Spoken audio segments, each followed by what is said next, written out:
I need your help. I can't tell you what it is. You can never ask me about it later, and we're gonna hurt some people.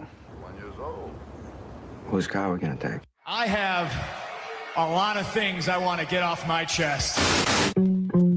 That's an absolutely horse crap call. Make room for Daddy.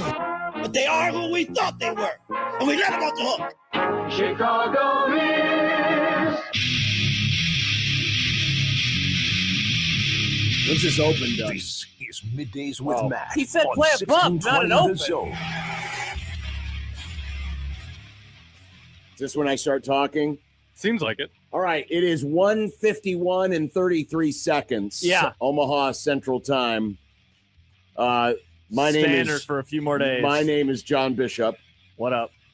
His name is Josh Peterson. Hello. Our producer is Nick Grimm. We are not the normal hosts of the show that is still in this time slot for another 8 minutes and 5 seconds. So everything that is said and done in the next 8 minutes represents the person who normally hosts this show. Interesting. It does not matter if it actually comes from me or from Josh or from Nick.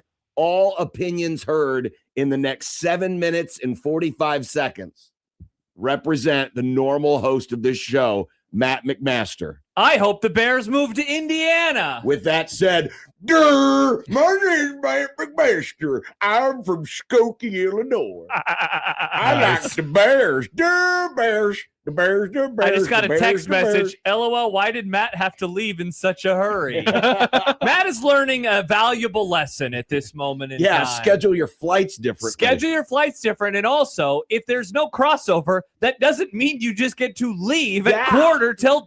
It's a good thing Josh was paying attention because I always have the YouTube open to know when, and I realized, wait a second, we're not doing a crossover today, as he was obviously winding down. He was winding the show down.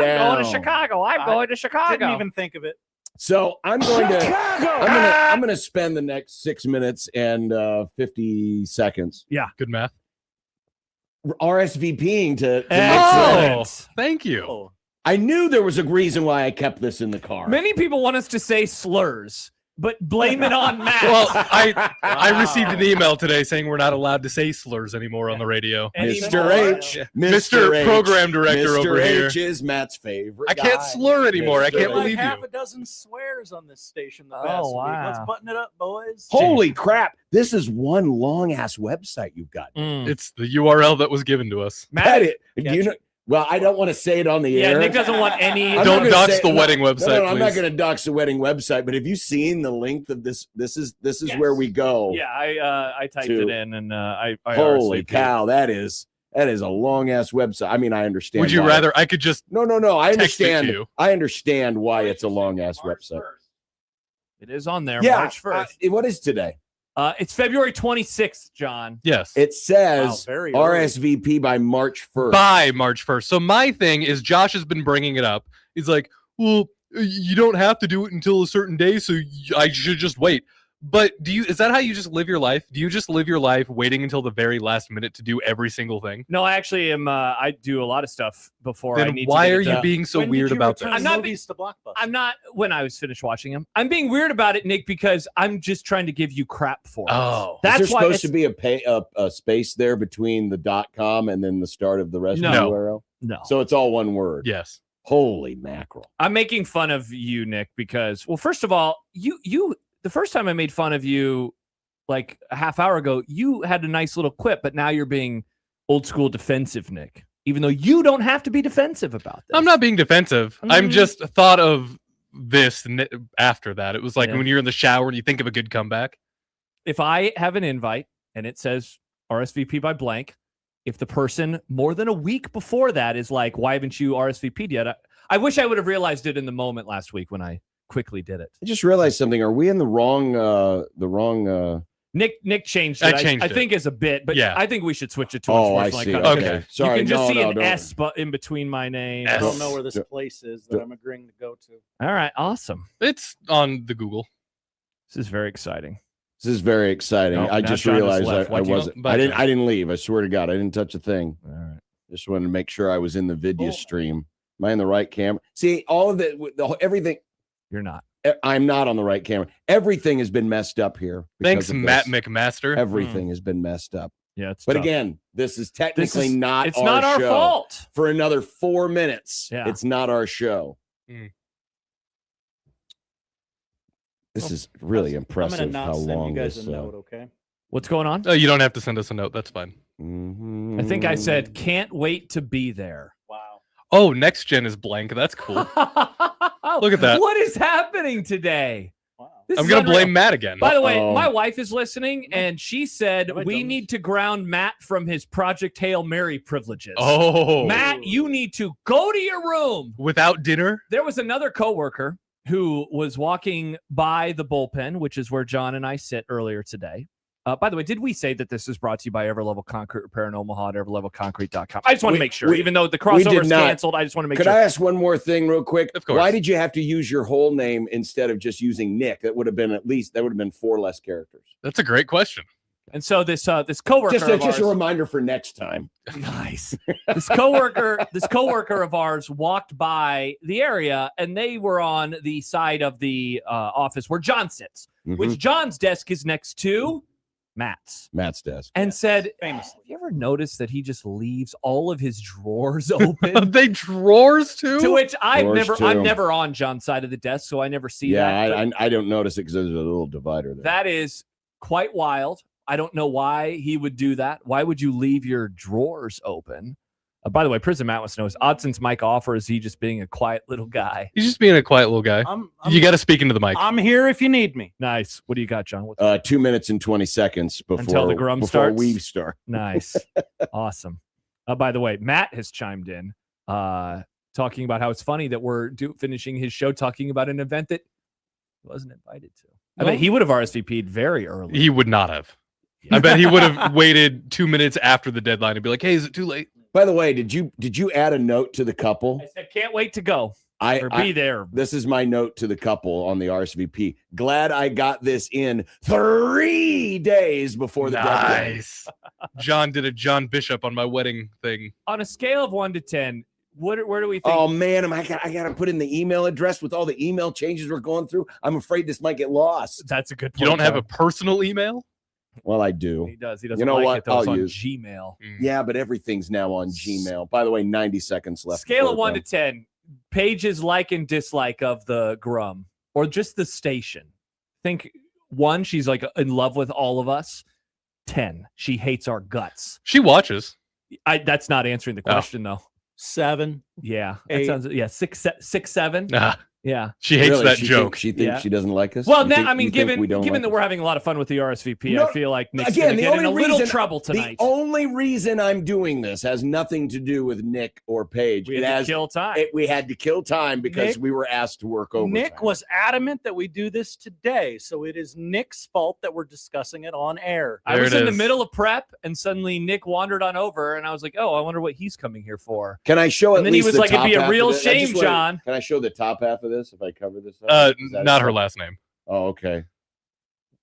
It's going to change Just don't anyway. I know it, it's going to John. change anyway. Just don't do it, John. Here's what I will do. I will share a sliver. You just wanted There to it share is. the colors. There's the floral, invite right there. John. I know. I'm just sharing it. I love flowers. There you go. Flowers are cool. I'm just sharing a little tiny bit. You see? Look at that. Look at that. Look at that. Oh no! Very exciting. All right. And John's going. Done. John's going. Done. Thank you, This is John. Very exciting. Done. All right. Let's count it down, Josh. You love to do 10, it. 10, 9, 8, 7, 6, 5, 4, 3, 2. Durr, my name's 1. Brandon Mercer. Bye, Josh.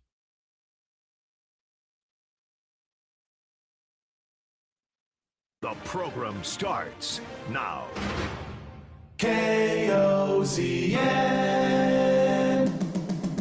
Unsportsmanlike conduct on 1620 The Zone. Husker Athletics, Creighton, and yes, UNO. Don't miss a moment, they'll give you your fix. They're on every day from 2 until 6. Spend your afternoons with John, Josh, and Nick.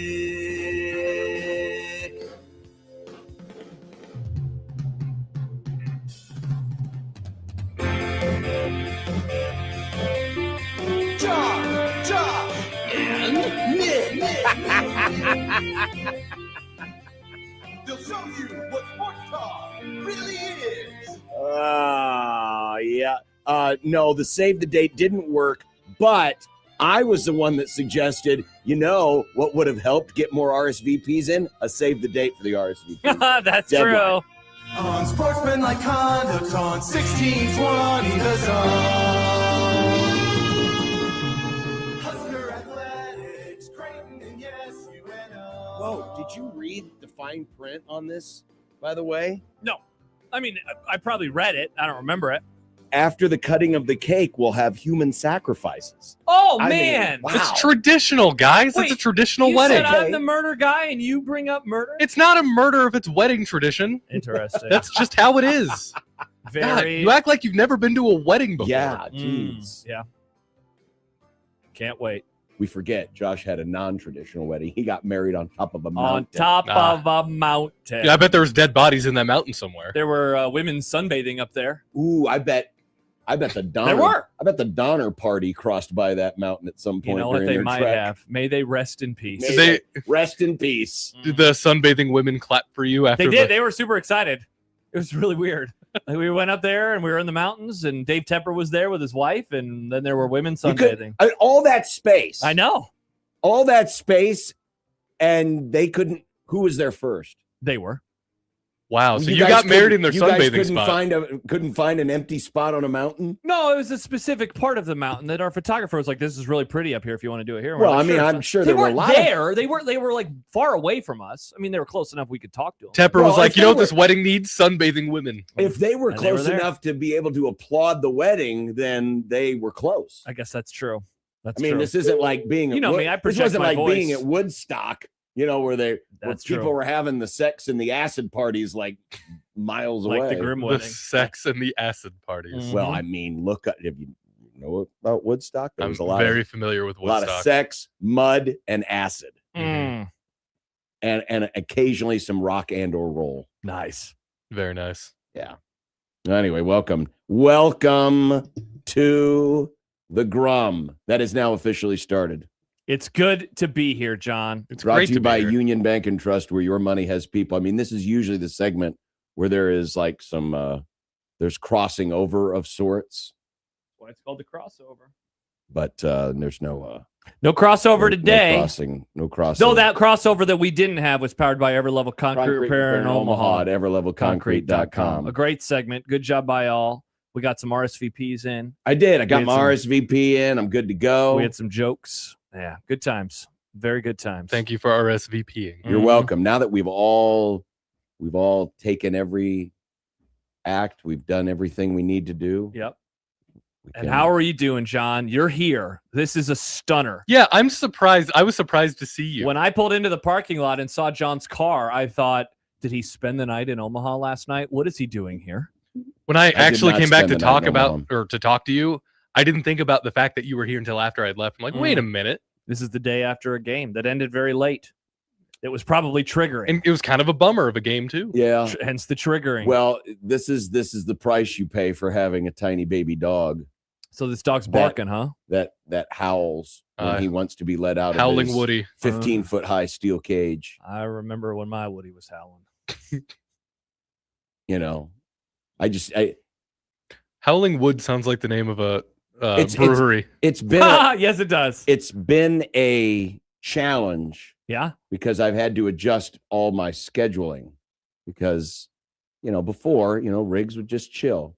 Occasionally she'd want to be let outside, which is no big deal. You get up, you go upstairs, you let her outside, you come back down, you can do your work. But with Woods, aka the Golden Terror,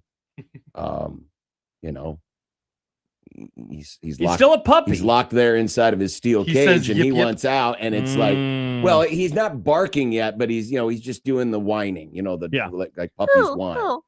Yeah. and so he would have made a lot of appearances on the show today. Is that He what you're would saying? have. He would have. Too many appearances. He would have. The thing is, when Too I'm many sitting there, barks. when I'm sitting there quietly just doing my work, he can sleep through it. No. Yeah. But once the show would have started, I don't think he ever would have slept. And then it would have been all day long. It would have been So very, are you done doing shows from home? It would have been very irritating. I have no idea. For the time being, this sucks for you. At least the basketball season's Well, the almost done. basketball season's done. That's the only reason we were doing it was because, the games were late and The reason saved me a little time in prep. But, yeah. If you did a power so today's ranking, show is not very prepped. That's why. if you did a power ranking of reasons John does the show from home, the first two are very easy. It is getting home from a Creighton game late, weather. Third is often going to a comedy show. I feel like many other times it is I'm going to a comedy show with my wife, and thus I need to leave sooner. Comedy show and or dinner. That was one. Oh, okay. Well, other times it's like dinner. I'm not ripping on you, by the way. I think that's cool. I think it's cool that you guys go to comedy I can only shows. think of the one comedy show recently because the other comedy show was here in town with a friend of the Grum. Dinner then. Birthday dinners for you or your sons. Yeah, something wife. like that. There's so many birthdays in your family. Yeah, there's Tell four. them to chill. There's at least 4 of them. But anyway, so yeah, that's why Mm-hmm. I didn't want to disrupt the Grum. Ooh, I just got an idea. I didn't want to disrupt the Grum, and I didn't want the dog howling at all hours of the day. Yeah. He's doing quite well. Good. He's getting there. He's a daredevil. He is. I mean, he's already learned the stairs.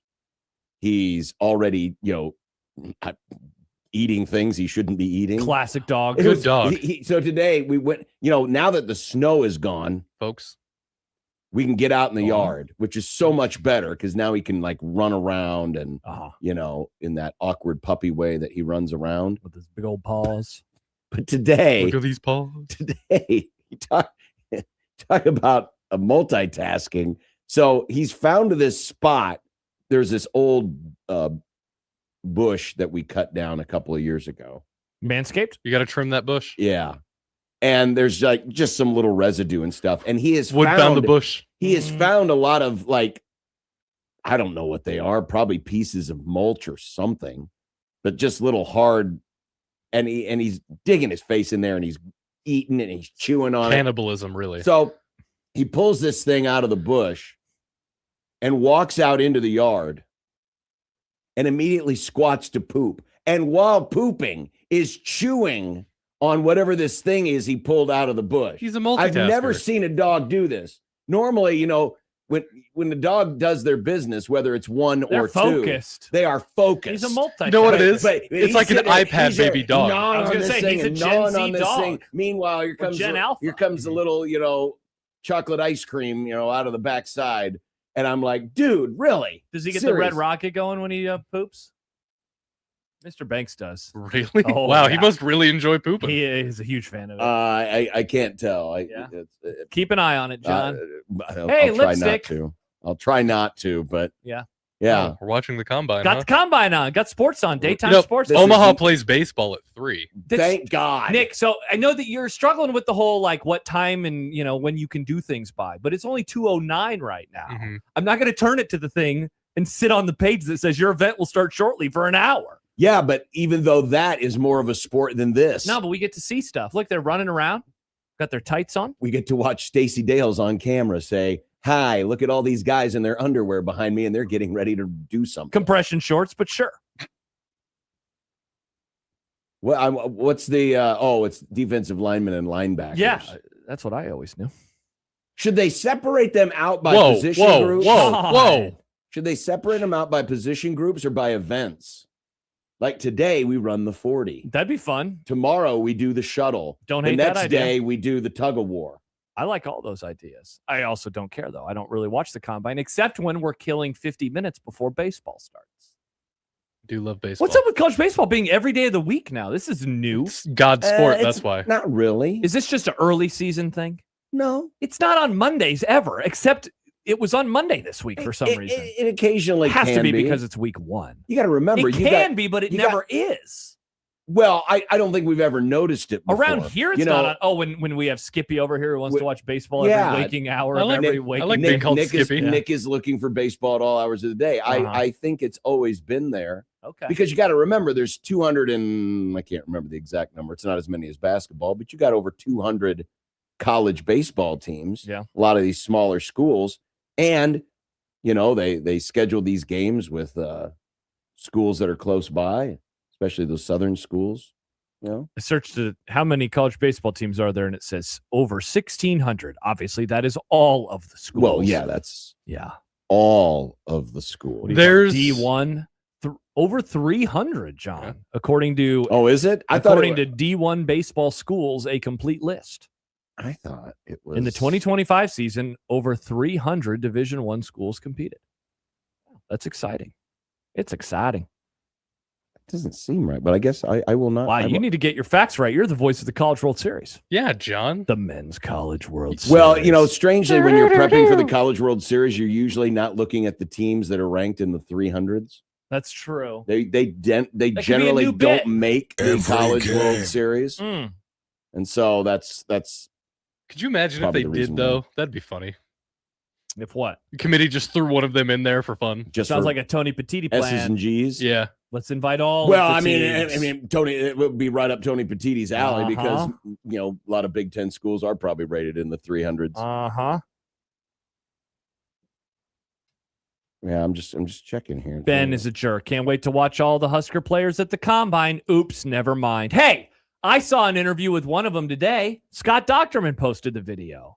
Can't remember which of the two it was, but it was one of two guys. One of two guys. It was one of two. One of two. Is it Singleton?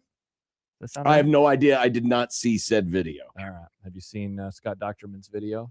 I have not seen Scott. It was Docterman's Deshaun video. Singleton. He basically was like putting blame on himself. He felt like he let everyone down by the way the Huskers defense by his played. bad shuttle time? No, by the defense at the end of the year. Oh. Yeah. Remember they lost. They sucked. It was terrible. They should have asked him about, what he thought about the whole, are you Team Rule or Team Eckler? Oh, man, that'd have been a great question. Can you tell us about Mike Eckler? Why is he leaving? Did him and Matt Rule hate each other? Did he ever come to any special teams meetings? Yeah, those would have been good questions for content. Did he ever strike you as normal? Nice. Who's more normal? We could have just done all the poll questions. It's going to be odd now watching Matt Ryan at events like this and not seeing him as TV analyst Matt Ryan. Well, I remember it's kind of like the same thing when John Lynch. John he Lynch went to the 49ers. Like, that's weird. And there's now still he's a part of me when I see John Lynch thinking, what are you doing there on a suit and tie? How come you're not on mic telling me what's happening in this football game? Yeah, well, and he's still a pretty good DM. And we've had a few. I mean, Matt Millen, he made the transition to Lions fans. It didn't go, oh, wow. This is wow. That John, looked like he's a lineman. I know, but it really looked slow. Caleb Mr. Banks. Caleb Banks only ran a 5.05. He's like 300 pounds. Yeah, but you should watch him run again. It's He looks faster very than Tom awkward. Brady. Well, yeah, I know. And Tom Brady won 7 Super Bowls. Wait a minute. This is crazy. So they got Rich Eisen and Jeremiah in the booth with headsets on like they're calling a football game. Mm-hmm. Now they throw it down to the desk where friend of the Grum, Charles Davis and Chris Rose are sitting. So they couldn't just hey, let's just put everybody at the desk. I mean, we don't need to have anybody in the booth calling this. Yep. It's great. Oh, wow. Okay. Oof. A 5'11". Meanwhile, these guys would smoke us. Yeah, would they? Yes, John. You might tear a muscle. Wow. Destroying your own. I mean, I'd whoop his ass if we're doing a That's your marathon. gimmick, man. Yeah, not a 40, though. I don't like 40s. Now, him and I go But out it's for so a much 3-hour shorter. run. It's so much Yeah, shorter. but it hurts. It hurts the lungs more. I'd rather do a marathon. Marathon way easier than a 5K. You're telling me that running a 40-yard 40 dash would be fine. But like a 10K? No, thank you. I'd rather do a Well, they're not doing a 10K. I know. They're doing a 40. I know. Can Just you saying. imagine if they made him do a 10K? That'd be awesome. I would do really well. I might be one of the best NFL. Wow. You'd this have guy's a lot moving. of look at his head dead go. linemen. Yeah. Oh, 485. Monty K part of Clemson, 485, baby. Here we are, DeMonte. By the way, this is a little inside baseball now. Nick, what is the plan here, given that the crossover did not go until 2:30? I figured it's just a normal. So we're going to take a break and then come back and we'll do all the stuff? Yeah, we got the Grum Down coming up. We got a good show planned for you today. We do have a good show planned. And we'll have all of that and more. Meanwhile, we're going to watch, before we go to break, let's watch Brandon Cleveland of NC State. Okay. Brandon Cleveland of NC State. He's down in the blocks. Definitely looks like a natural running position for him. Oh, he goes with the one hand. He's off, and he's running. He's across the 15, the 20, the 25, the 30, the 35, the 40. Well, he looked faster than the guy earlier who was faster than him. 5'12". Interesting. Oof. Good luck, friend. Man. Good luck. Well, Brandon Cleveland going to be bagging groceries. He ain't going to get drafted now. Wow, put it on the list. Put it on the list. Got the tomatoes. 402-951-1620. Prairie Flower Casino Zone Hotline or text line. Mm-hmm. Prairie Flower Casino, win more. Play longer, win more.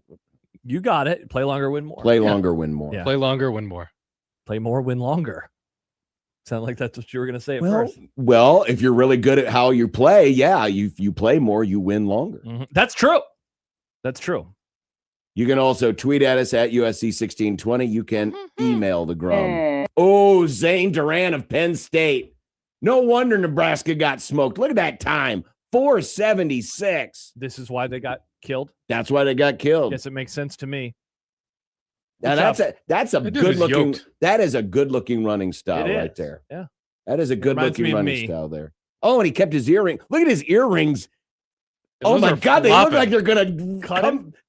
pull out of his ears. Yeah. What Yeah. if he would have cut his cheeks? Do you think he could have gone faster without the earrings? Why on? didn't he just do the studs? I always think about that with He's got any the athlete wearing danglings jewelry. and it was showing all Actually, the I jiggling. think those are studs, John. They just because they were so heavy. Some Oh. guys have floppy Floppy earlobes. earlobes. Earlobes. Yeah. floppy earlobes. Floppy lobe. Indeed.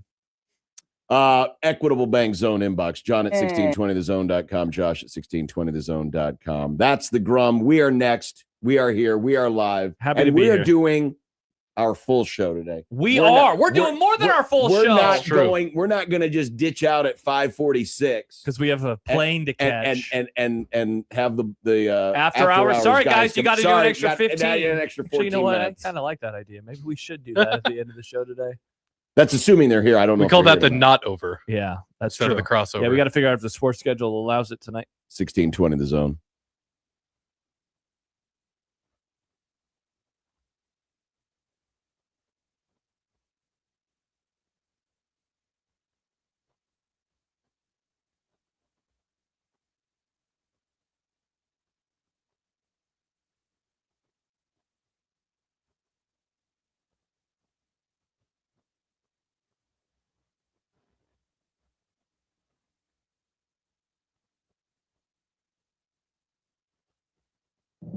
Weather from KETV Newswatch 7 is brought to you on 1620 The Zone by Certified Transmission. Mostly sunny and a bit warmer here today with a high of 56 degrees in Omaha, but staying breezy with very high fire danger. Gusts possible out of the west up to 20 miles an hour. For tonight, remaining mostly clear, cool with a low of 32 degrees and light and variable winds by Friday morning. I'm meteorologist Caitlin Harvey with KETV Newswatch 7.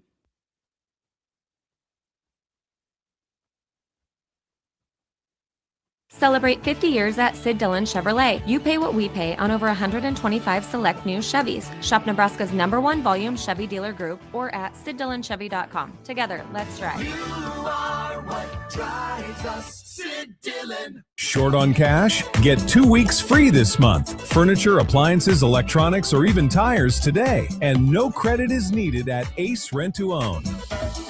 Ace Rent to Own, where we make friends.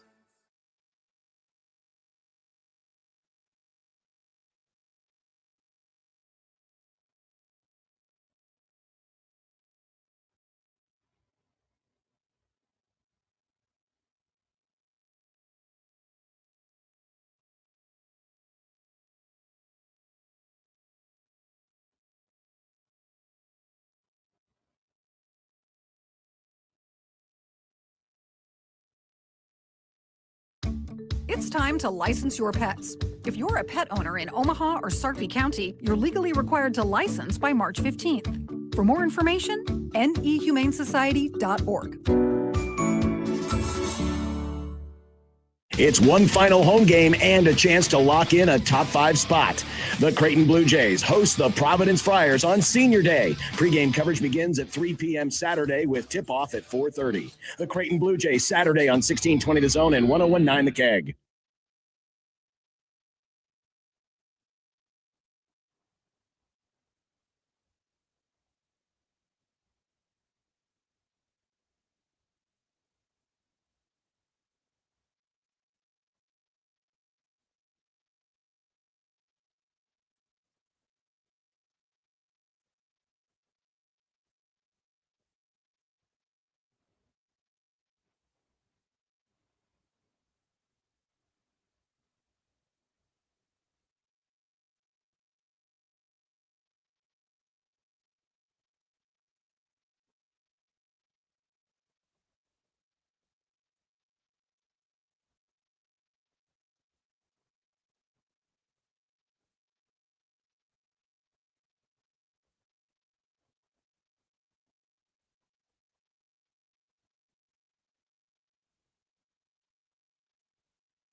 That drop obviously came from many, many years ago because we don't love it anymore.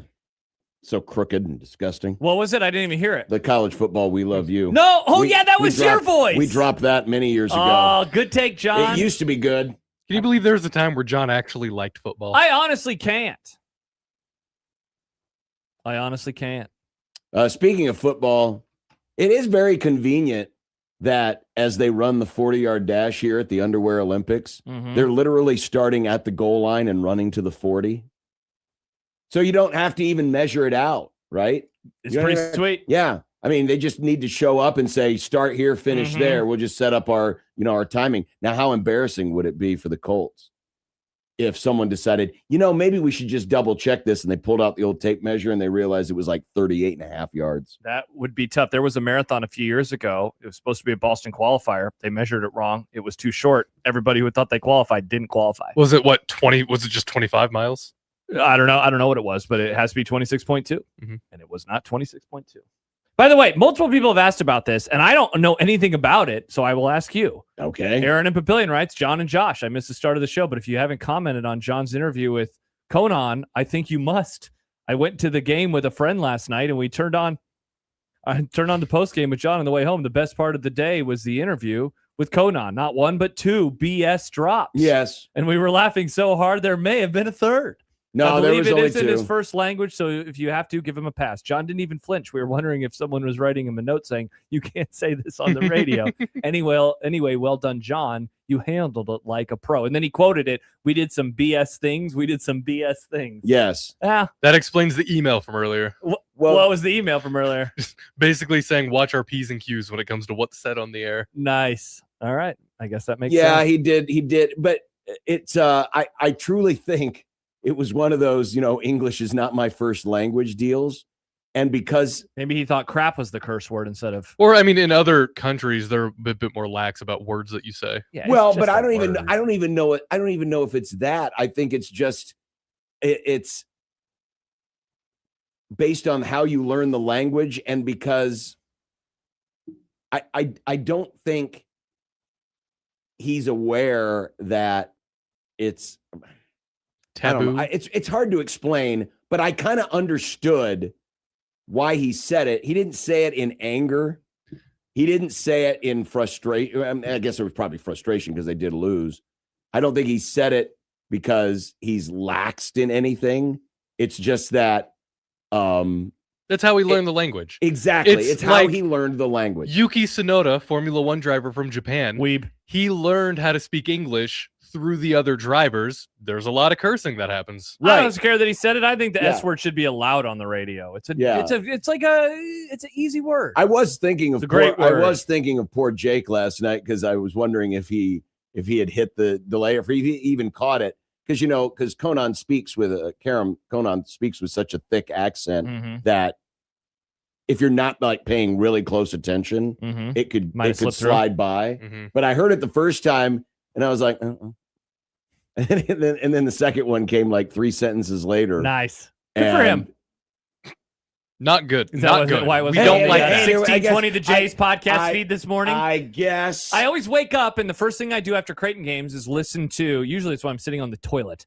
I listen to John's interviews with 2 players and then Coach Mack. Was that why I didn't make an appearance on the old Jays feed this morning? Because there were too many S-bombs probably being dropped. Well, no, I just didn't get to it. Prismat says, be the change, Josh. Also, Mustache Adam says 1620 the cursing yesterday. First the morning show, then the Creighton postgame. The morning show. What happened on the morning show? Wow. Did our friend Mike Schaefer say the F word? What happened? Again? Wow, I didn't even know that. I listened to a good portion of their show yesterday. I didn't know that either. Unreal. Joe, what are you doing? Unreal. Yeah, maybe it was Joey. Lauren Michelson right there in Papillion. Awesome. She dropped the S-bomb. Look at that, 1620. You can't be bringing on these KETV potty mouths and trying to jeopardize our license. They're allowed to do all this stuff on TV now, but we can't do it on radio. What's next? The forecast today with Matt Surwey is going to be like, it's going to be bleeping great outside. Wait, did you see this? So J-Man writes, the FCC regulations regarding fleeting, he put that in quotes, use of expletives was ruled unconstitutionally vague by a 3-judge panel of the U.S. Second Circuit Court of Appeals in New York on July 13th, 2010. as they violated the First Amendment due to their possible effects regarding free speech. Does that mean we can start saying those words? John, kick it off. Not to go too inside baseball, but it is never that you actually can't say it on the radio. It is if you say it and then someone reports you, that's actually how you get in trouble. Right. So in theory, if the audience was like, I don't care, or it's advertisers too. That's why eventually FX and AMC, they are not pay cable. They are just regular cable, basic cable, if you will. They started saying, we don't care about that type of stuff because our advertisers are okay with it. I remember every season of a show, you would get one F-bomb. And you're like, when's it going to happen? On Mad Men and Breaking Bad, it was like they got one F-bomb a season. One F-bomb a season. Ghost of Lee Terry's going to be offended. The Walking Dead got one F-bomb. I can't believe potty mouth Lauren just walking around dropping S-bombs all the time. Now it's your turn, John. The hell? Come on. Well, the Grum down. Everything's kind of thrown off. Yeah, you already said all the email and things like that. I was like, I thought we were doing that in this segment, but we did that last segment. Well, it's always good to remind people about Matt is in big trouble. Mister, you are grounded. Yeah. Take him out back, Grum Daddy. Here's what I think. We have spank him. Am I going to shoot him? We have a bonus 30 minutes that we get to give to him. Bonus. When we then won't start the crossover until 2:15. We at our ledger, where he just has to suddenly go until 2:15. That's funny. I think that we should actually do this. Sorry to Josh Hodson, but those are the rules. Those are the rules. Grum down 26. Huskers wake up in time. Jays fall asleep too early. I had to think of something that played Which off. was very late. First one. Very late. It's it's actually 2:30 p.m. See, I was anticipating this Grum down was going to land at about 2:40. Yeah, which it normally does. That would have been cool if you nailed it. But St. John still hasn't made a shot. Dude, what on earth? That is preposterous. My bad. I apologize, everybody. My bad. I was way wrong. Well, so was I. Yeah. Robin Washut of HuskerOnline.com will be along in the next hour. Lovely. You're living in college football dreamland. Because it's so good. It's like we're dreaming. No, we're actually dreaming that it can be good again. Oh, that's fun. I can dream that way. It already is. John says, I have a dream. Can it be good again? Wow. Nick, can we Photoshop John's head on MLK? Is that okay? Something like that. Right. The Big Ten SEC white paper, stash or trash? Or, Nick, should we call it the files? The Big Ten SEC files. I'd be a little bit careful for the folks in the Southeastern Conference calling anything a white paper. It's because of slavery. What kind of pitchers could benefit from robo-umps? We're going to have robo-umps this year, kids. Probably the good ones, right? MLB talk. Stuart Mandel of The Athletic is scheduled to join us today. On the video. He's given us so much content the last 2 days. He really has. Figure we might as well Are we bring just him going on to thank him? Thank you for the content, Stu. Thanks for the content. See you later. We had like 3 things yesterday, and we're going to have another one today. And Maher Mania is running wild. Oh, is this you're leaning into the whole I am excited thing again? This is great. Everything is perfect. Matt Rule is so normal. He made a great hire. I'm not really leaning into anything. I'm just saying it's Maher Mania. Okay. Nebraska's going to somehow go 10 and I don't know. Yeah, what did you say they were going to do, John? 11-1? Was that what you said? 10-7 Nebraska, says John. 10-7. Are they an NFL team? I didn't say any of those things. Interesting. I said nothing. Okay. One thing that didn't make the Grum down. Yeah. Nebraska's got flag football coaches. Did you see this? Did you hear about this? And their sisters. That's right. They're going to get 2 coaches for the price of 1. Is that how it works? No, probably not. I'm guessing they're being paid separately. Siblings? But they announced today that now it's pronounced Sowers, but it looks like Sowers because Sowers, like on top of the like statue. on top of the Capitol, the statue on top of the Capitol. Yeah. But Liz and her sister, twins, Basil, Liz and Katie Sowers. Liz will be the head coach. Katie will be the associate. I'm glad their parents didn't do that thing that some parents do with twins where they give them similar sounding names. James and Jay. Yeah. Yeah. Liz and Ms. See? Speaking of Sowers. Katie and Lady. I think Nick's bringing in a sour tomorrow. Thinking about it. Nice. But they're from Ottawa University in Kansas. They've won 5 NAIA titles. Also spent some time in the NFL, I believe. Ooh, very cool. Yeah, I'm scrolling. I'm doing some quick scanning here. Yeah. 3 different coaching. She was with the Chiefs, 49ers, and the Falcons. But it's cool working with your twin all the time. Or annoying because you've only known them your whole life. Yeah, what if one plays the good cop, the other plays the bad cop, and then the players are like riffing in the locker room and they think they're talking to the good cop when they're actually talking to the bad cop? Great question. Now, and then all hell breaks Is loose. this going to be a situation where they know that there's 2 of them, or are they just going to go by one name and then they're just going to swap out every other day? Oh, they're going to swap out like do a parent trap, like a good tag team that was, Yeah. Like the Bella twins. They would swap out for each other, and I can't tell which one or was like it. Mary Kate and Ashley in Full House. Oh, your favorite. Yes. Also, you didn't have it on the Grumdown. Do we have an I don't care today? Well, that got replaced by Stuart Mandel on the Grumdown. But yes, okay. there's an I have 2 There I is don't an I don't cares. care. I'm going to trigger you on one of them. I'm going sure to you trigger are. a lot of people on the other. Whoa. But I just want everyone to know. Sonny writes, hey, John, I was watching some gambling podcast last night, and you can't believe the number of people who are so mad at Creighton for whatever happened on that last play causing them to lose. So they must have had Creighton on the money line because Creighton was a bigger favorite than just winning straight up. Why would no? It's So weird to be mad at Oh. a team because of a decision you made. No, that's how fandom works. I'm mad at the Cowboys all I the mean, time. Yeah, I don't think they were fans, though. I think they're mad that so they're not getting mad- money. So they're mad that the Jays lost. So am I. There you go. Yeah. So am I. Jump. Why isn't no one thinking about me? I'm watching that game, rooting on the Jays. No one's I thinking was like, of let's you. go Jays. You were not rooting And then them on. Nick Boss, I swear to God I was. And then Nick, he pointed out on the broadcast, he was trying to get the foul instead of trying to score the bucket and get a win and basically lock up that 4-5 matchup and maybe even lock up an early game on the Friday. And instead, you're going to play at like 9 o'clock on Wednesday. What does that do for me? Nothing. I don't care. I guess you'll be able to do the show that day, but that doesn't matter. God, this sucks. I'm pissed. I'm so triggered. Are you? Yes, I am legitimately angry. I can't tell. God, they ruined my life. Your life?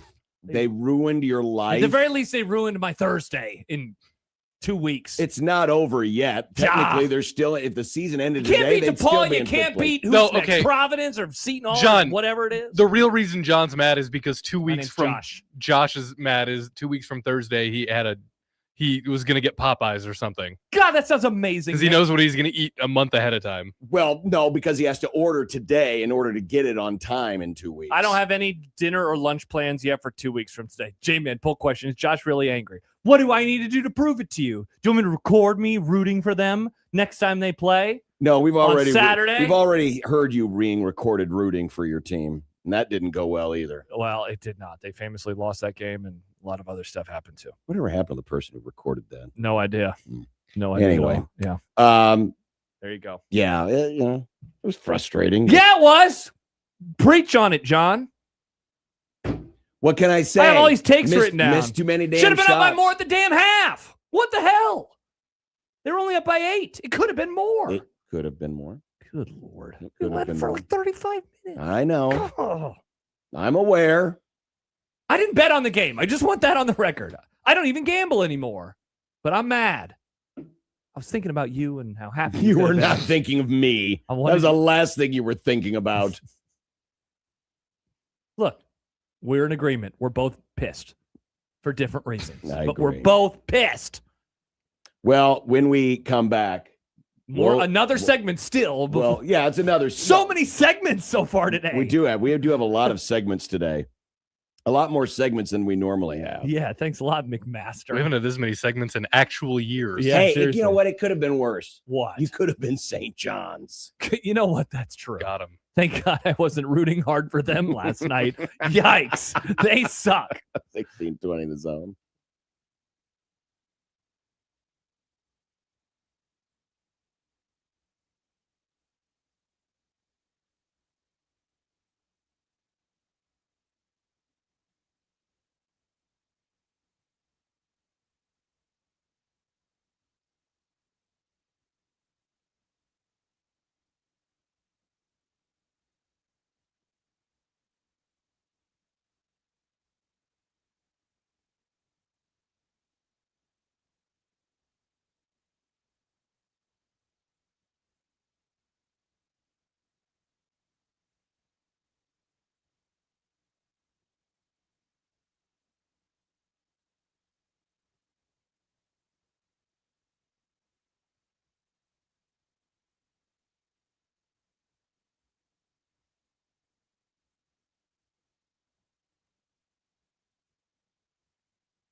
402-951-1620 if you want to join us anytime here on the Grum. Coming up a little bit later on, Robin Washut, and a little bit later on after that, Stuart Mandel of The Athletic.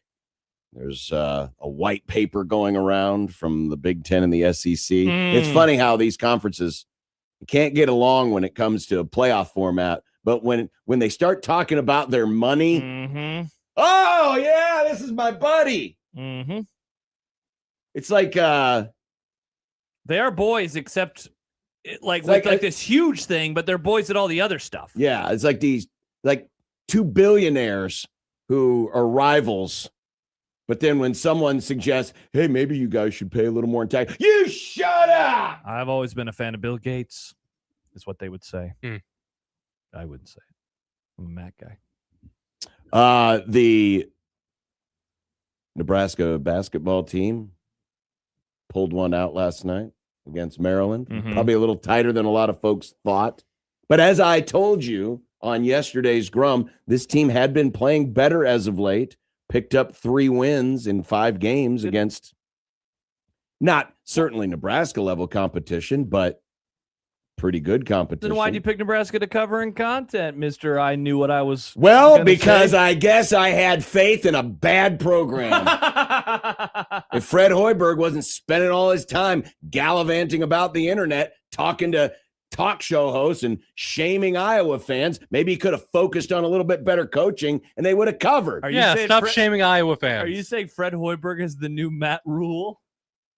Well, I guess in your world that's he's more. I think Hoiberg's probably. You know what Hoiberg thought? What? He probably thought, I can do this interview with Jim Rome. I can do, and throw all this shade at Iowa. I got this program on cruise control. Oh, no, don't say those words. Fred John will come and murder you. Fred Hoiberg's turning into Mike Eckler. Wow, before our eyes. Before our eyes. Well, when Maryland, because Maryland made their threes last night. And, listen. Some of them were pretty wild attempts, too. And that's going to keep you in a ball game. When you make 12 threes, you're going to keep in a ball game. But, still with 12 minutes left, it was a tight game. And then all of a sudden it was like a switch flipped and that was it. Sonny brings up something that I'm wanting to talk to Robin about in a little bit. He says, we start a game in the tournament with no scoring for 5 minutes. We're not beating anybody. I don't care if it's a 12, 13, or 14 seed. That won't work in the tournament. So I got to Monolithic last night, 15-minute drive from here. And Nebraska, as I pulled in, was down 5-0 at the under 16. Woof. And I'm like, what on earth is going on? And then they suddenly were up like a minute later, seriously. But this has been a constant now for them over the last few weeks. Slow starts, not this slow. This is pretty rough. Though I don't know. Here's a dumb debate. What's worse, being down 5-0 at the under 16 or being down 14-1? I guess 14-1, you're down by 13 points. Well, yeah, it's bad. You're right. Okay. Yeah. 5-0 still felt pretty bad. Either way, they've gotten off to slow starts. This has been a constant for them. Honestly, their best start in the last few weeks was probably the game on Saturday. And so that's definitely something that is real right now. What else is real, though, is their defense. And the defense is absolutely getting after it. When we were talking about them yesterday, as Aaron Papillion writes, math is hard. It is indeed. Michael Severe texted into the show and basically said something like, it's going to be so good for this team to get out of Big Ten play and get into non-conference games again in the tournament because of the way in which they play and the way in which they defend and how different their scheme is and how, especially if you win the first game, how difficult it is, the very next game. I think Boss said something similar when he was talking about Creighton matching up with Princeton a few weeks ago and how important it was that you guys got to see them after a week off versus 2 days later because something squirrely could end up happening. So I am certainly observing the slow starts and wondering what's going on and how is that something that they fix. But they can always rely on their defense, or they've been at least able to rely most of the time this year on their defense. Their offense definitely has to figure itself out again, though. I would agree with that. The basketball is a game of runs. And even the best teams aren't going to, I don't know. I think sometimes we can look at a game, and we do this in a lot of sports, but we can look at a game and see that there's a segment of the game where it obviously is not going well for the team that should be winning. And people will look at that segment and say, well, what's wrong with this team? Ignoring the other 8 segments that surrounded it when they dominated. And yeah, while Nebraska didn't start to really pull away until the under 12 media timeout, they still did pull away. Yeah, what is and it? ended up run or something and ended like up winning the game. Going scoreless in the first 4 or 5 minutes, still ended up with 74 points. Yeah. Went scoreless for the first 4 or 5 minutes, still ended up leading at halftime. And you're not always going to play your best every single day. Now, if you're worried about a constant, about, well, what about these slow starts? Sure, I can definitely hear that. But I would also counter it with, but look at the fast finishes. Yeah. That's one area where Nebraska's been very good at this year in certain circumstances, is finishing very strong. Or even when things go rough for a little bit, people forget in that Creighton game, did not get off to a great start in that game either. No, absolutely not. It was pretty close towards the end of the first half. And then we're able to turn it on. Yeah. And you're able to do that when you have that thing that you lean on. And when that thing that you lean on is defense. Defense can travel. It makes everything easier, because with defense, you can survive scoring droughts. With defense, you can get stops when you absolutely need them in tight ball games. And last night, what was it that got them jump started in the second half? Defense. Yeah, especially, there were a couple possessions in particular, and Sam Hoiberg was involved in both of them, where he's making plays and he's being aggressive and he's tipping balls and they're making the extra pass, and that stuff is very, very infectious. And there have been various points this season where you're wondering, is this player going to start stepping up again? We're still kind of waiting for Rink Mass to find himself. I would definitely say that Frager, if he's not 100%, he is getting very, very close. He has been much more active in terms of rebounding. He has been much more active in terms of moving laterally. 21 points last night, and it was divided evenly. 11 points in the first half and 10 in the second, or flip it around, 10 and 11. He's been able to do that, and that is huge, because in my opinion, when the team leveled up the highest this year, it was when he started being a regular contributor in terms of double-digit scoring, getting the rebounds, jumping in there into the lanes. And so if he is able to get there, then it certainly changes the conversation for the better. Still need a little bit more from Rink Mass, though, obviously. Also, what were people fretting about yesterday? Oh, the turnovers. What about the turnovers? What about them, John? They only had 6. They only had 6. And they only allowed 3 points off of turnovers. Yeah. So, yeah, did they cover? No. Am I mad about that? Yes. Yeah, I went 1 and 2 in. I think Hoiberg needs to apologize for wasting his time doing interviews when he could have been coaching him to 5 more points. All we needed was 5 stinking more points. Interesting. Well, I think it was 6 points, actually. They won by 13. Or was it 7? Nice. I went 1 and 2 in content yesterday. I had a rough one. I think you went 0 and 3. Did you have St. John's, or were you a UConn guy last night? I forget. No, I was St. John's, and I also picked Creighton. I picked DePaul to cover. Oh, rats, you did. Okay, so you went 1 and 2. All right, so we were the 1 and 2 boys. We've had better nights. Now 1-2 this. Now you head to the West Coast. And in 2 years, apparently no one has ever swept the West Coast double. Really? That's what I read today. Was it? I think it was Padilla. Shout out Jacob on Herdat in his column. I believe it was saying that since last year, when the West Coast teams became a thing in the Big Ten. In the Big Ten, God they've always said, been a let thing. there be West Coast. Welcome back, Big Ten West. That no one has ever swept the LA double. Okay.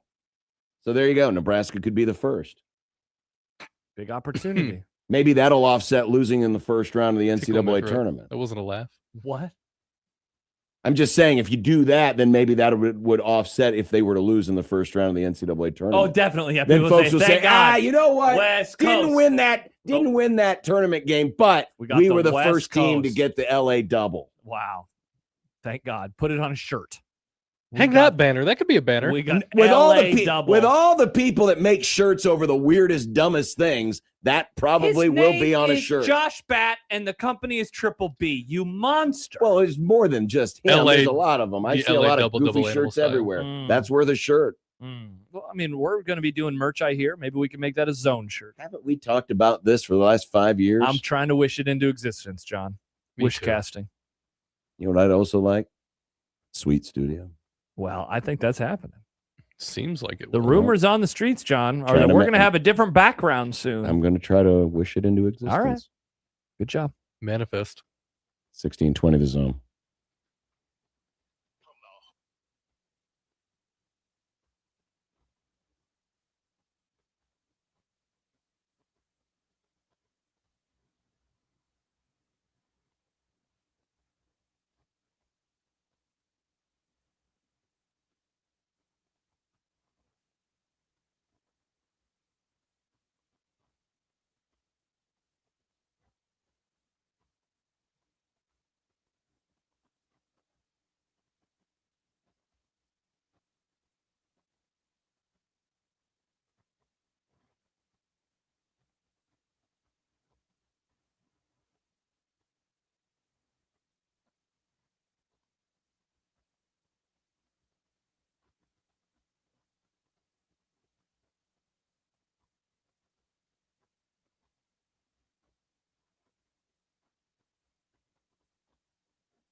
Well, the Blue Jays lost their ability to control their own destiny for 5th place.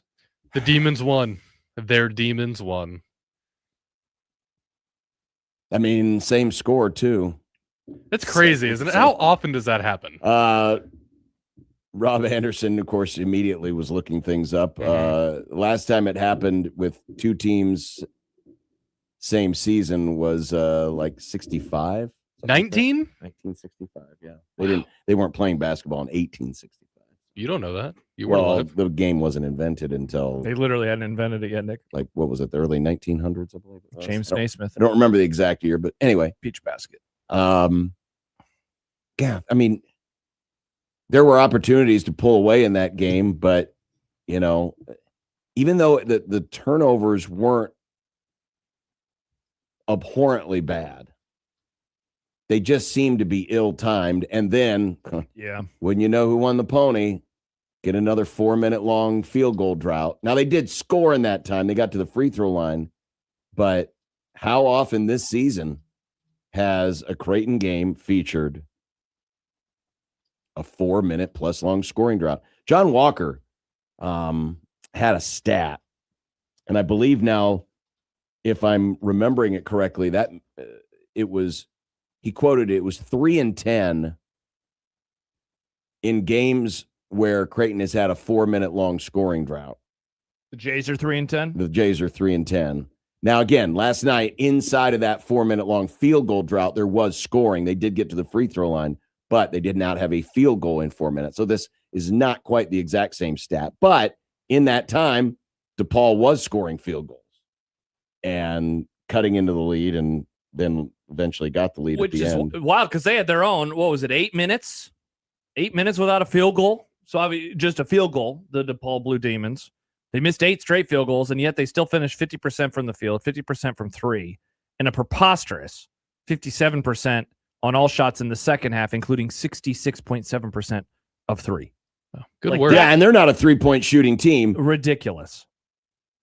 But especially as that game got closer, and I said this earlier in the show, it was a closer game than it should have been. At the end of the first half, honestly, Creighton was up by 10 something. It was 5. And then they got the 3, and they actually had a quick little possession where they threw it up and didn't score. Up by 8, thought it could have been more. And I just felt that way, John, the entire second half, watching it of, this game should be up by more. They should be up by more. They should be up by more. Every time that it was like a 6, 7, 8 point lead, DePaul was always able to knock it down just enough. And that's why when they went on the run at the true run at the end, it was suddenly a 4-point game and a 3-point game and a 2-point, and then they have the lead, and it's like, oh boy, this is going to be going down to the wire. And Dix made that 3 and thought, just got to get a stop, and weren't able to, and still had a look after the final timeout. Had 2 looks. Yeah, they had 2 looks actually, because after the Benson field goal and the missed free throw, which would have been an and one. There was still 30 seconds left, and called the first timeout with, I think it was 23 seconds left. Had a play set up. Graves tried to take it to the rim. Thought he had a good look. Thought he could maybe draw a foul. Didn't. But then a great tip out by Jason Green. And then there was a few moments of confusion, as the clock was still running. And then Mac uses his last timeout with 3.5 seconds left. And it was the second look that was even better than the first. Yeah. I mean, Harper had it one-on-one and was, 5 feet away from the rim? It just didn't go. So I didn't think there was anything poor in terms of the execution in the last 30 seconds. Unfortunately, it was defense. You D'd up really well at the beginning of the last DePaul possession.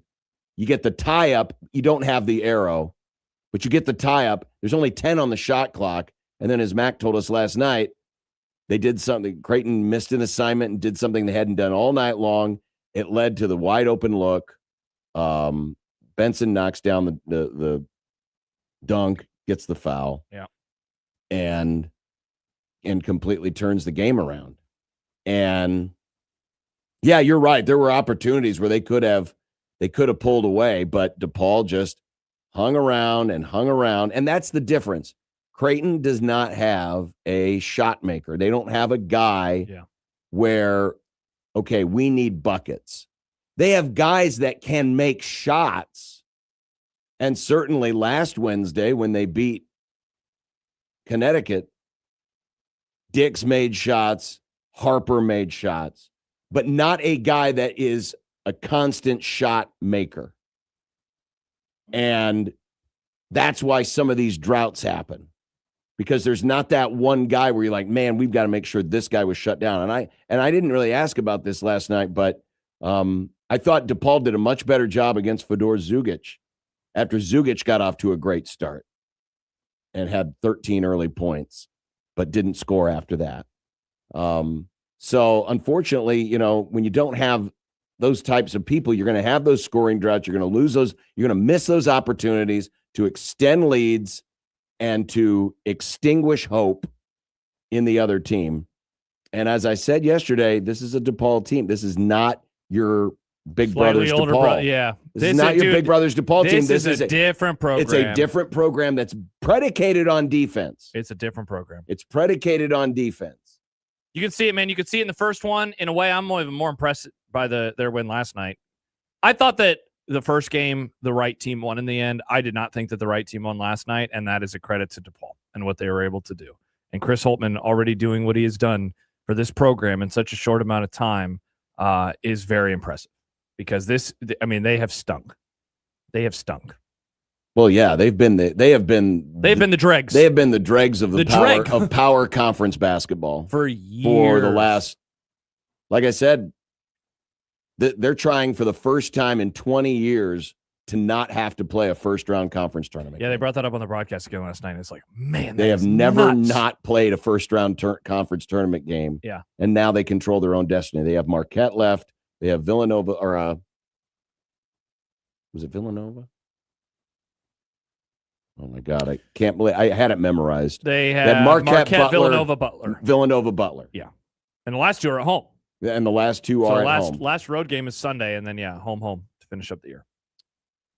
So Creighton's going to need DePaul to at least lose one, but that also means Creighton has to win their last two games. Yeah, because if they finish in a tie, a head-to-head, the tiebreakers goes to the team who's goes won to both. DePaul. Now, I haven't run the scenarios yet. It reminds me, I got to go back and bookmark my website. What is it called? Where is it at? Oh, no, I hope I didn't lose it. NerdyBasketballSchedule.com. No, it's the one where you can I know what run it all is. the scenarios. Yeah, and to me, it's NerdyBasketballSchedule.com. Nice. Got him. Oh my God, it's We'll missing. find it, John. We'll find it. It's everybody missing. Everybody is Oh, using here it this is. thing right now. Here it is, the bracket generator. bball.notnothing.net. Yeah, as I said, Wow. NerdyBasketballSchedule.com. I think my URL for my wedding is better than that. Got him.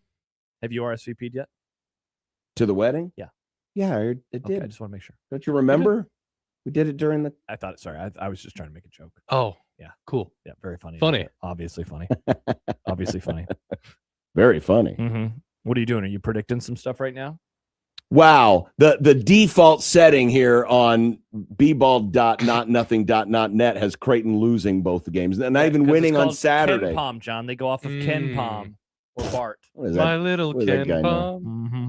All right, so calculate a little bit of the seeds here. Oh, okay. Well, Creighton B. This is if the favorites win, or did you change the result? I just changed one result. Okay. Right, don't alter it further. Pray I don't know. Well, now, of course, this also has DePaul losing all three games. So. Let's go. Creighton's a 5 seed in that scenario? Well, yeah. Let's go, baby. Creighton, as the 4-5 game is back on the menu, boys. I believe in you, Jays. It's been a tough year. I think you can get it turned around. Do they need me to come to the locker room and speak to them? Guys, I believe in you. I believe in you. I believe that you can make layups. I believe that you can play defense a little bit of the time. I believe that you can do this. I believe. No, Nick, I believe. I'm trying to run the scenario here where we get a 3-way tie. Will it not let you do that? A menage a tie with Butler. An Eiffel Tower. With DePaul. A basketball Eiffel Tower. Spit roast. Let's change that one out and see what we get. All right, here we go. Here's one with a 3-way tie. Okay. It would go DePaul, Creighton, Seton Hall. As the 4-5-6? Mm-hmm. It's good rhyming. So in that scenario, Creighton, DePaul, Seton Hall. Creighton wins over Providence, loses to Butler. DePaul beats Marquette, loses to Villanova, and loses. beats Butler. Oh, wow. And Seton Hall loses to UConn, loses to Xavier, loses to St. John's. Wow.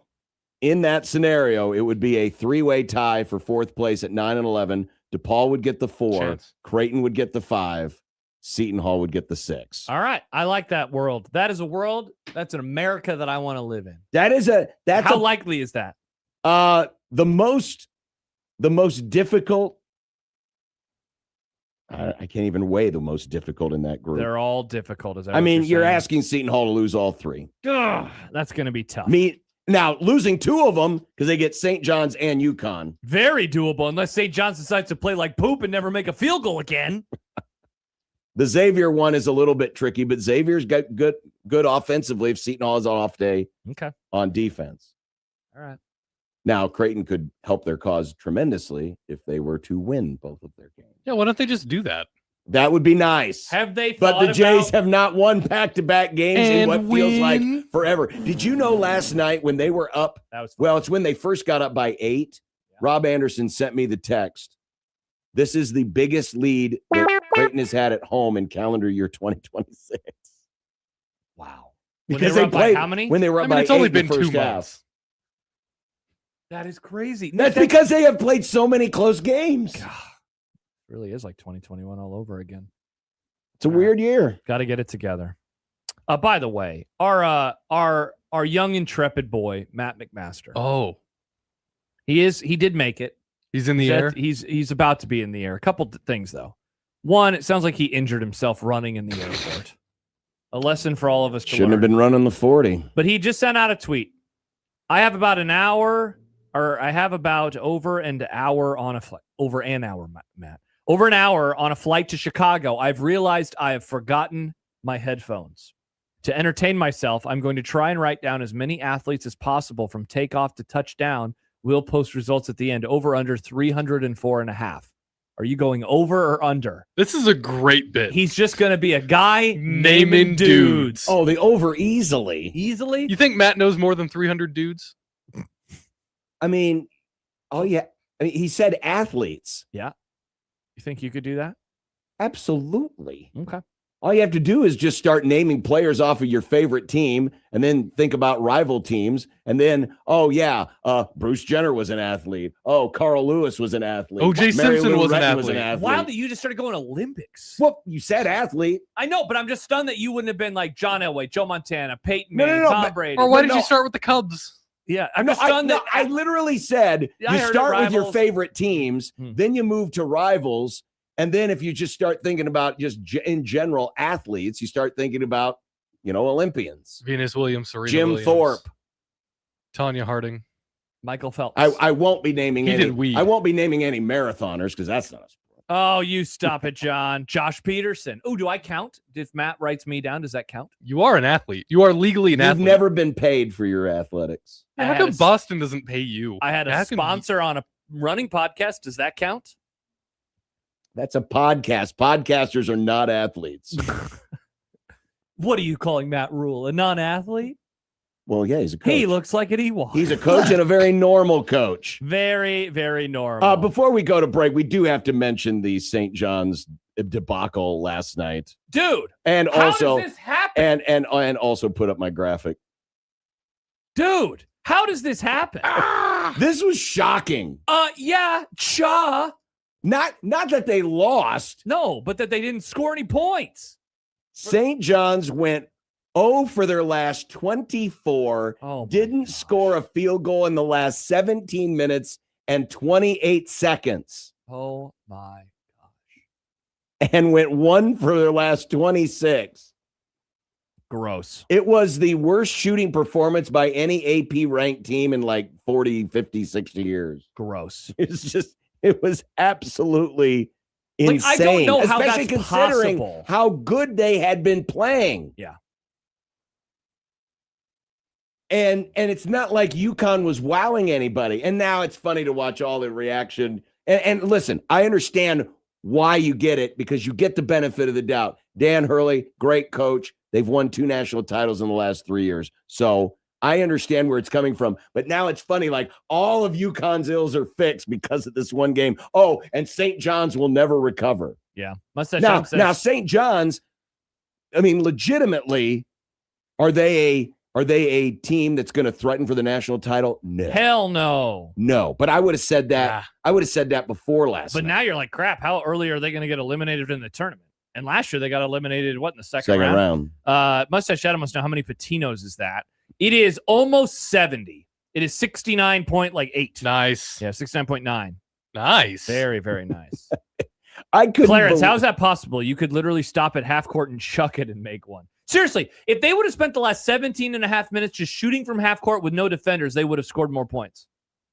I mean, I gotta hand it to. You got to hand it to him. I gotta hand it to Dan Hurley. I mean, I just think there is another gear that he can get his team to go to. Honestly, the when loss it really to Creighton, matters. it just triggered them to such a degree that they allowed 40 points. It absolutely did. And remember the thought after that was, hell, well, this had been coming. This was coming. And they found a motivated Creighton team who happened to have a really good night shooting, and thus it happened. But this is why you never count out UConn, because it's a program that's been there and it's done that. And this is a coach that has been there and has done that. Did you? He likes to tell you about it too. You probably didn't. Well, he does. People don't like the man, but I'm telling you, he can coach his ass off. You like Hurley? I still want to give. He's him a great animal. coach. No, I know. He just seemed like someone you would like. Well, if he was not in the Big East, you'd hate his guts. He was like Florida. The way he behaves towards referees, that'd be me as a coach. I know. Yeah. But he's like at your. I'm just not as good as horse crap. He's at like a school that you should despise. You love UConn. I don't love UConn. I respect UConn. He loves the Big East. He does. I respect lover. them. I respect UConn. that. I respect that. I mean, they are Happer the White best Castle, college John to basketball UConn. program of this century. Of course they are. Yeah, no one's arguing with that. They're number one. Yeah, I'm not arguing. I mean, and they've won their titles with 3 different coaches. I hate them. 3. I can't believe that I hate UConn more than you do. It's pretty strange. Well, I'm not saying I like losing to them. I just respect them. Yeah. I think it's kind of the same attitude I have with Alabama. I respect them. You did respect them. No, those days are over. No, I still respect They're a them. loser. But here was they do that thing where they get in the huddle. Yeah. This was when no S-bombs here, I hope. No. Well, it was on Fox. No S-bombs, I hope. They control the S-bombs better than 1620. That's good. Okay, good. Here was old Dan Hurley last night as their team is leading by 25 points and they happen to give up a couple of offensive rebounds. Can't do that. Which, by the way, they ended up giving up, I think it was 15 or 16 offensive rebounds. And they still went 0 for their last 24. Ridiculous. It's almost impossible. It really is. How hard we fought. Right now, we're going to give in on the glass. That's what we're going to do. We took them not letting each other down.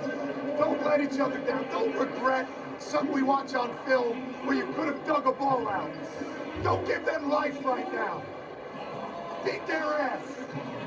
Don't give them life right now. And how beat their ass. What was the score at that point? I think it was like a 20 or 25 point spread at that point. Yikes. By the way, a correction must be offered. A Nick fact has hit the grum. Oh. From Jacob Padilla. The LA double has indeed happened, and it's actually happened 2 times, John. Double. So it's you to blame? I said I thought I read it. All right. Either way, Jack John points out Michigan won the LA double or LA double in 2025. Unfortunately, a trophy Nebraska can't have. Sure enough, they beat USC on January 4th. Well, never mind. And UCLA. Also, point out Minnesota did it. So 2 teams have actually done it. All right, never mind. Minnesota! Maybe I misread. That's a Nick fact squared, is what we call that. Wow. Was that John's first Nick fact? No, he's had many of those. Welcome, John. You need to find this commenter that said this and say, "You made me look like an idiot on the radio, you jerk." Do you know who I am? I mean, I'm John really, MF Bishop. Do I really care? I mean, you're wrong all the time. I guess not. I'm right all the time. Interesting. Except about that one. We were wrong. I apologize. UConn, I apologize. I underestimated you last night.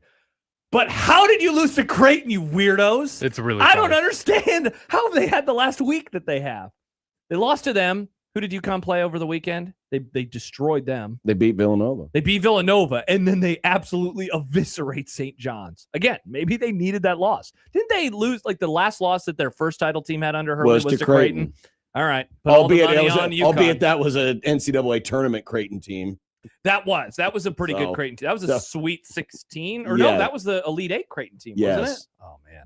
Well, they were also a Sweet 16. That's true. Yeah, but nobody refers to them as that. By the way, if you want to say UConn's going to do it again, 16-1 are the odds to win it all. If you're like, they're going to lose to Creighton and then run through the rest of the sport. 16-1. No, we will see. Michigan is the favorite at plus 380. Basketball. We love basketball, except when a team lets us down. Yeah. Like Nebraska. Couldn't cover 18.5. Ball knowers nailed that prediction, John. I'm talking about the other games last night where they let me down. Yeah. Nebraska. No. Last time I ever trust you. All right, we'll be back. The white paper. Uh-oh. This sounds so official. It really does. But you know what it White is? Files. It's really not surprising. No, in it's not. any way, shape, or form. Indeed. 16-20 the zone.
Mav Mojo Baseball is on the air. And yes, UNO. Da-da-da. Maybe it's old Mo Valley versus future Mo Valley. Ooh. The Wichita State Wheat Shockers and the Omaha Mavericks from X Stadium in Wichita. Andrew, Just underway, no score. Andrew writes on the Twitter feed, if I would have told you at the beginning of the season Nebraska would end their year with single-digit losses and Creighton would have one of their worst seasons in a long time, you would have called me crazy. I would have called you crazy. A lot of people would have called you crazy. It's been a weird year. It's been a very weird year. Some say it's a terrible year, and I would agree. I think it's been fun. It's like their mojo got swapped, Oh, like Austin it's been Powers. fun. Don't tell me you're cheering for Creighton, you fraud. I am. No, I'm talking about the other Fraud. stuff. I've been watching college hoops this year. Well, if you've been watching anything with college athletics, you know that John loves it all. Oh, it's just Great tremendous. sports. Good job by He everybody. thinks it's in a great place. Especially the leadership therein. As you know, there has been efforts to try to consolidate college sports. Cody Campbell, the billionaire booster of Texas Tech, while at the same time I hate that guy. infiltrating his roster filled with millions and millions of dollars, at the same time saying, we need equal revenue sharing across the sport. Mm-hmm. Well, today, the Big Ten and the SEC put out what's called a white paper. And so first of all, Send it out to Congress people What is a in white Washington, D.C. What's a white paper? I mean, it's just All basically, paper is white. It's just basically it's a memo saying this is what we believe. Why didn't they just call it a memo? So when our school consolidated with the other school, when I was a little tiny baby kid, the kids in the other schools, some of them got different colored papers for their homework because they did some test when they were in elementary and figured out that if this kid has blue or green paper, they test better. Wow, that's wild. Yeah. Maybe it would have been better if they would have put out, just a paper titled My Struggle. Well, Josh knows about that. Over. How's your book, by the way? Haven't started it. Starting it next month. But it's all arguing against the notion that the media rights in college football should be pooled. And there is nothing in this paper memo that is shocking to anybody. Oh, it's not going to work. Oh, we're gonna lose this, lose that. The best part of this to me, there was the paragraph that argues because Save College Sports. That's this movement that Cody Campbell has started. Remember all the advertising that was in the college football games this year? Oh, I remember. The SCS proposal would vest authority over all college sports media in a newly formed governmentally organized panel. This new bureaucracy would have the authority to not only negotiate media agreements for all schools and conferences, but also schedule all such athletic contests on behalf of the schools to ensure schedule optimization and to produce high-quality matchups. Colleges and universities would lose control over which teams they played and when, and the ability to schedule homecoming games and long-running regional rivalries, even potentially determining the location of where their games are played. They're basically saying, no, we need all the control because we'll lose all these great rivalries. Like Rutgers and USC. If you put them in the hands of somebody else. What would happen if we lost great rivalries like Wichita State and who's another school in their conference? South Florida. Those are the rivalries we need to protect. What about preserving the Nebraska-Oklahoma rivalry? Oh, no. We're not worried about that. Yeah. So, yeah, it's a bunch of falderall that, again, it's the enemy of my enemy is my friend. That's what happens, right? They're like, we both hate that thing. Let's come together for this. Because who are the two richest leagues, the Big Ten and the SEC? Who would have the least to benefit in a revenue sharing agreement across 136 schools? The Big Ten and the SEC. Even though it would be more valuable for everybody involved, except for maybe them. By the way, many people now are coming after me. The chat is full of people. The text machine is full of people saying, Josh has never seen legal notepad paper. I was talking about paper you print things on from a printer. We don't ever print anything on legal pad. That guy I told you about earlier in our DMs would probably hate legal paper, by the way. He would? Yeah. I do know that paper is sometimes other colors than white. I do know that. I don't like this They're wrong. I mean, I think they're obviously wrong, but they're going Well, to yeah, continue I mean, to make their arguments. The idea that this was ever going to happen in the first place, there's no way. I mean, that ship has sailed. Oh yeah, that ship sailed. About 42 years ago. Oh, the Supreme Court case. Mhm. Yeah, indeed. Yeah. That ship sailed a long time ago. There wasn't going to be any equal revenue sharing across all colleges. The only time, and even if we get to a super league, it won't be equal revenue sharing. Hell, the Big Ten schools are already trying to figure out ways. You know what? We're worth more than these guys. We should be making more money. Sorry, Purdue. Sorry, Rutgers. Yeah. Sorry, the rest of you. Mm-hmm. I wonder what. I really don't know how things will look in 5 years. I've kind of given up figuring out how this is all going to look For the best. 5 years. For the best. Yeah, for the best. No, it's for the best. Not thinking about it. Like I'll see it when I get there. It'll be foolish. It's a foolhardy exercise because just when you think you have it figured out, someone else comes in and surprises you with, "Oh, I didn't know that person was so greedy." Mm-hmm. Coming up next, Robin Washut will join us. Awesome. He was at the Nebraska-Maryland game last night. And still to come, a college football wish list. A wish list. I'm excited to dive into this. There's some good ideas in here.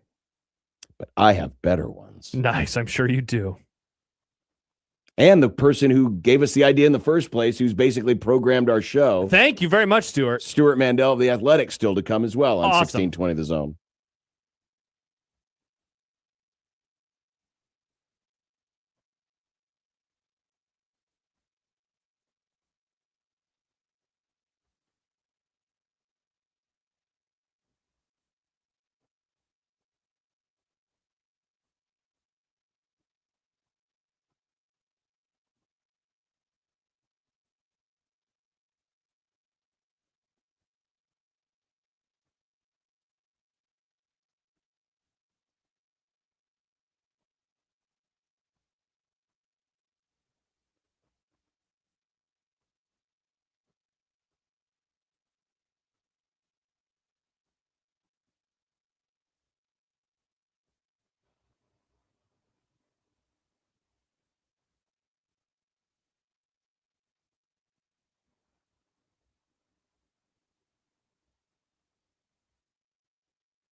Robin Washut. Blissful ignorance, I think it could be an advantage here. Robin Washut. Yeah, I'm a ball guy. Yeah.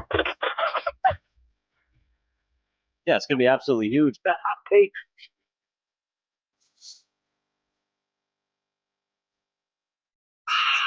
Wash it. Wash it's good. Wash it. Now wash it's real good. Wash it. Wash it's good. Wash it.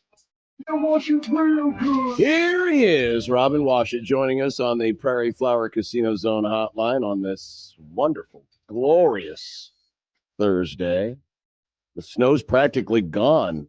Is there any snow left? Can Wildfire get out and run now without having to get her poor little hooves soiled with running free, dirty snow? Yeah. Stretching out, just being one with the beautiful nature that is outside right now. It's a good day at the stable today. Now, Robin, what do you think? So people always yell at me when I say something about the snow and perhaps it's done. John, meanwhile, says the snow is gone, which implies that it will cease to exist in the universe. Should we be yelling at John? What?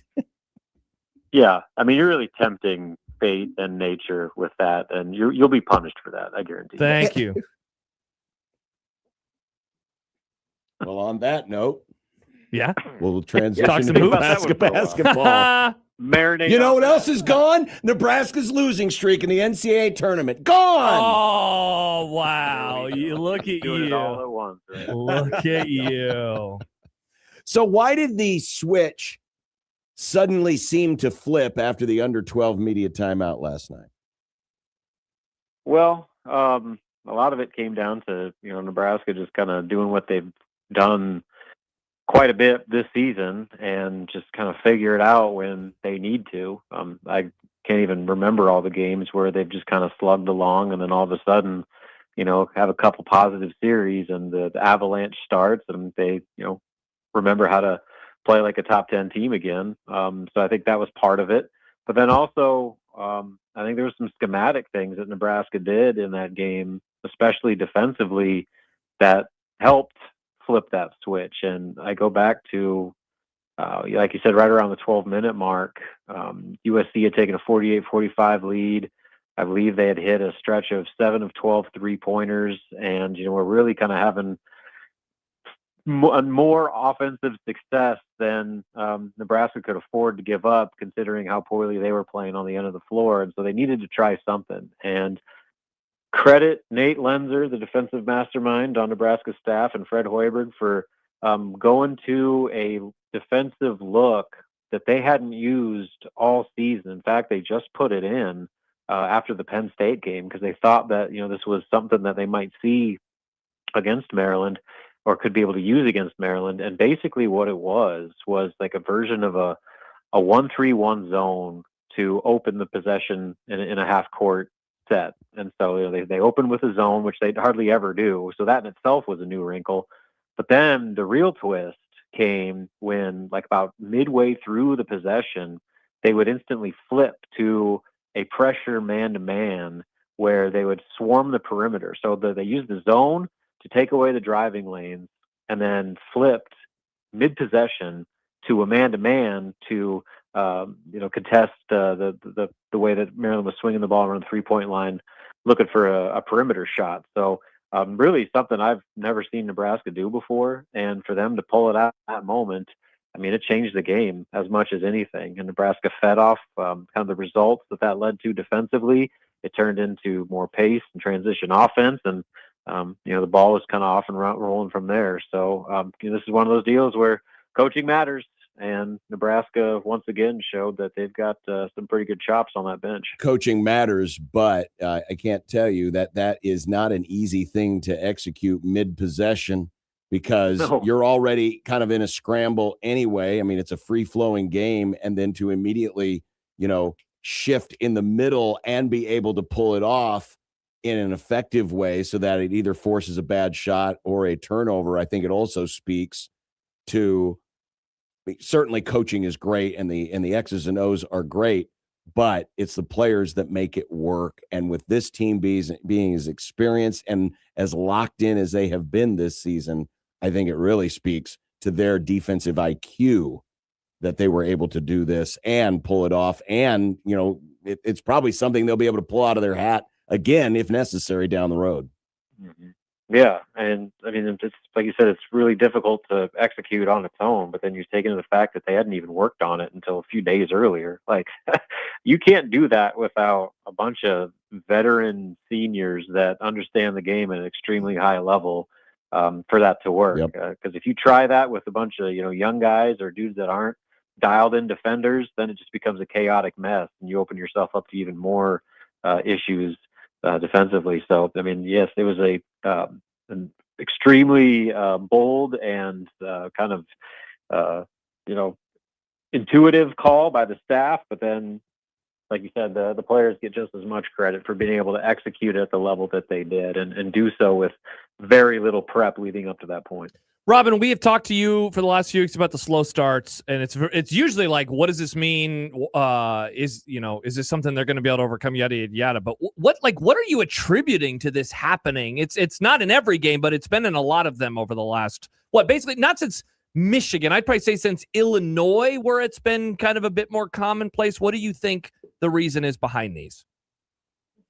I think there's a lot of different reasons. I think there was that stretch when they lost 4 of 6 where they were just having a real hard time with opponents being the aggressors and setting the tone defensively. I mean, not just in the losses, but like even Northwestern. Northwestern was playing harder than Nebraska was for about the first half of that game. And, I think that was just something they really struggled to combat. And that's what made that Maryland game such a, positive step in the right direction, was because Maryland was doing the same stuff. I mean, they were being extremely physical. They were playing Buzz Williams defense and throwing all sorts of zones and man-to-man looks, like their kind of MO defensively. And I think that gave Nebraska problems. I'd say maybe just the biggest overall theme is that, they're just a team that sometimes they take a long time to warm up and they get open shots and they just miss them. That was the problem against Iowa. Iowa was bullying them and beating them around, but when they did get open looks, they just missed. And so, like, the best way to kickstart your offense is put the ball through the hoop. And, they had some shots early. Price had some ones, especially against Maryland, that, more often than not, those go in. And they didn't.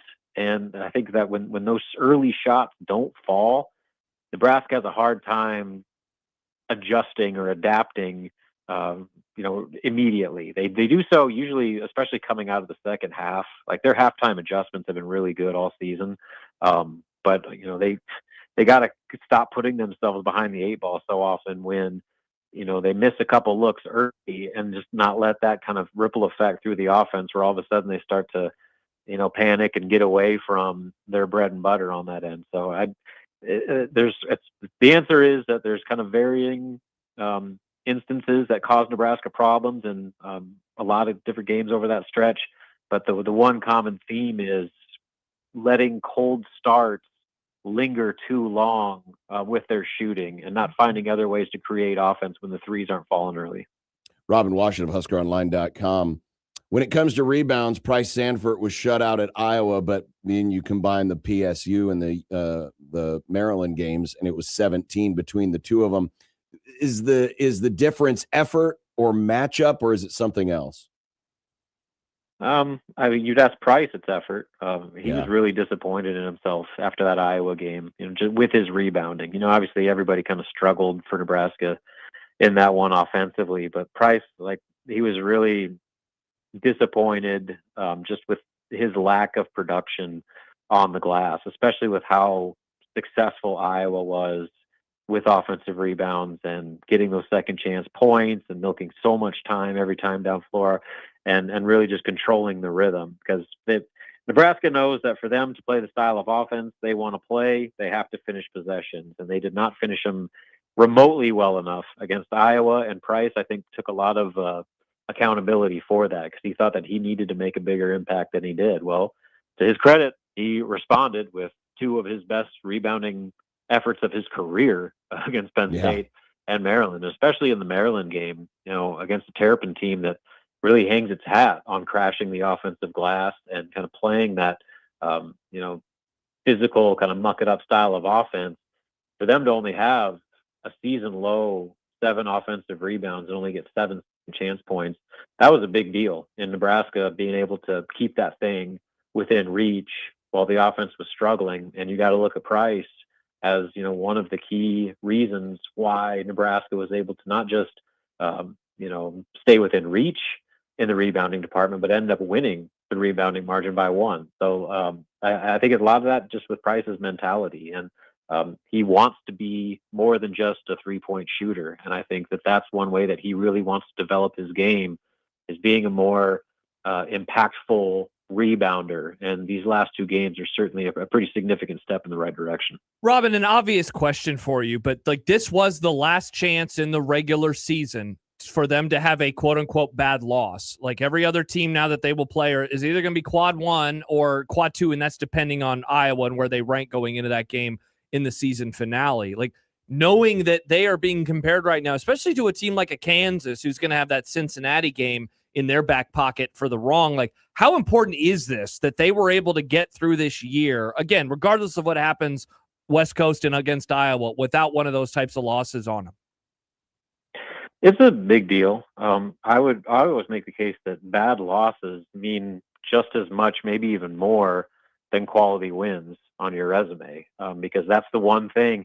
A lot of times when it comes down to picking one team or another for seeding or for the bubble, for at-large spots, it's like not what you did. It's like finding reasons to leave you out.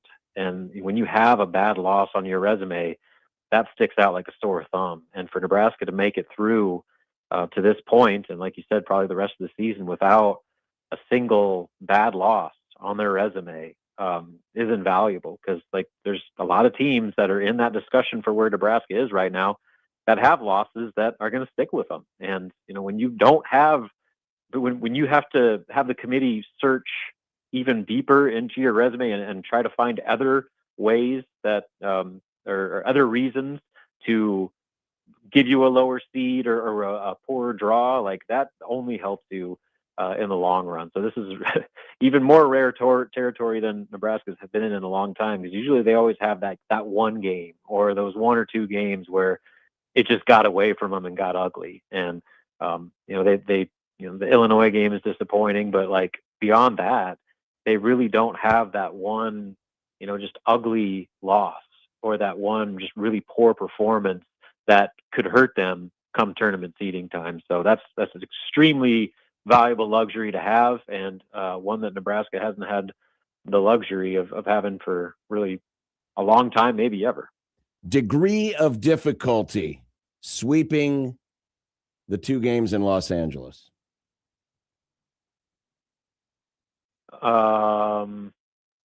It's not impossible, but it's not going to be easy by any stretch. I think USC is the far more gettable game right now. Yeah. That could be like, you want to talk about like the Northwestern takeover, where like Nebraska fans took over Evanston, and maybe even the Minnesota game where there was a ton of fans there. There are a ton of Nebraska fans on the West Coast, and I would be surprised if that's like a 50-50 type crowd in LA for that USC game, just because I think people are kind of, it's hard for USC to get a crowd to begin with, being an LA team, but then just getting smoked by your in-city rival, UCLA, and just kind of the skid they've been on right now. I don't think tickets are going to be hard to come by. And, with Nebraska making a rare week-long stay in Los Angeles, I think there's going to be a lot of people, a lot of Husker fans and alumni out that way that are going to come check them out. And so that's kind of a unique variable to this trip, is that this isn't going to be, maybe UCLA is going to be a little different, but especially that USC game, I think that's going to be a crowd similar to what they saw in Kansas City against Kansas State, where you think it'd be the crowd against you, but they might have a decent showing there. So that's something that I think is going to help them. But then the UCLA game, that's the one game left on the schedule. It's like, that's one could be pretty tough. I think Ken Pom still has Nebraska favored in that one. Yeah. But it's, probably the lowest percentage of projected victory. So I think if you split LA and beat Iowa, you are right on track for where you want to be. I don't think you get punished whatsoever for losing at UCLA. And then that if you just beat USC, especially, then I think you're going to be in a good spot going into the Big Ten tournament in terms of locking in a top 4 seed, and then keeping your positioning in that 3 seed discussion for the NCAA tournament. Robin Washut of HuskerOnline.com. Are you heading out to LA? I am not. We thought about it for a long time, and it was kind of a deal where, if Nebraska was legitimately contending for a regular season title or something like that, then we think about it. It's just so a week out in LA, right before going to Chicago for several days, right before going on however long they're in the NCAA tournament.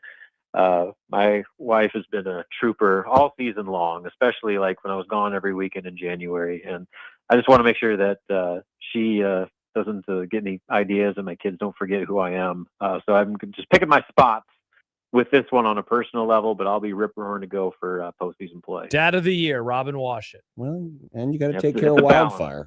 And you got to take care of Wildfire. Yeah, it's going to be a horse race in time before you know it. That's right. I've got a champion stallion ready to roll here. So Nice. I've got a lot on my plate right now. Nice. Robin Washut, HuskerOnline.com. Thanks, Robin. Appreciate it. We always enjoy your great coverage. Yep. Thanks, guys. Talk to you next week. Bye, Robin. Robin Washut joining us on the Prairie Flower Casino Zone hotline. Update on to the top 16 teams since the committee reveal, the wins and the losses. You've had 1, 2, 3. Are those 4, different 5, colors? 6, 7, 8. 9 teams of the top 16 have won both of their games. Man, you know I'm colorblind. You couldn't helped out a tiny bit more with the color changes here. What if blue and red? It just would have been easy. I'm serious. I could barely tell who won and who lost on this graphic. They're just colors. Well, I'm sorry. Help out people like me, John. Why do you have that look on your face? I'm just saying, because I green, can't tell. green is good, red is bad. I can't tell the difference on any of these. So who won? Which teams won? Well, if you're such a ball knower, you'd have this memorized. I do know that Michigan lost to Duke and Duke beat Michigan. Nebraska's in red.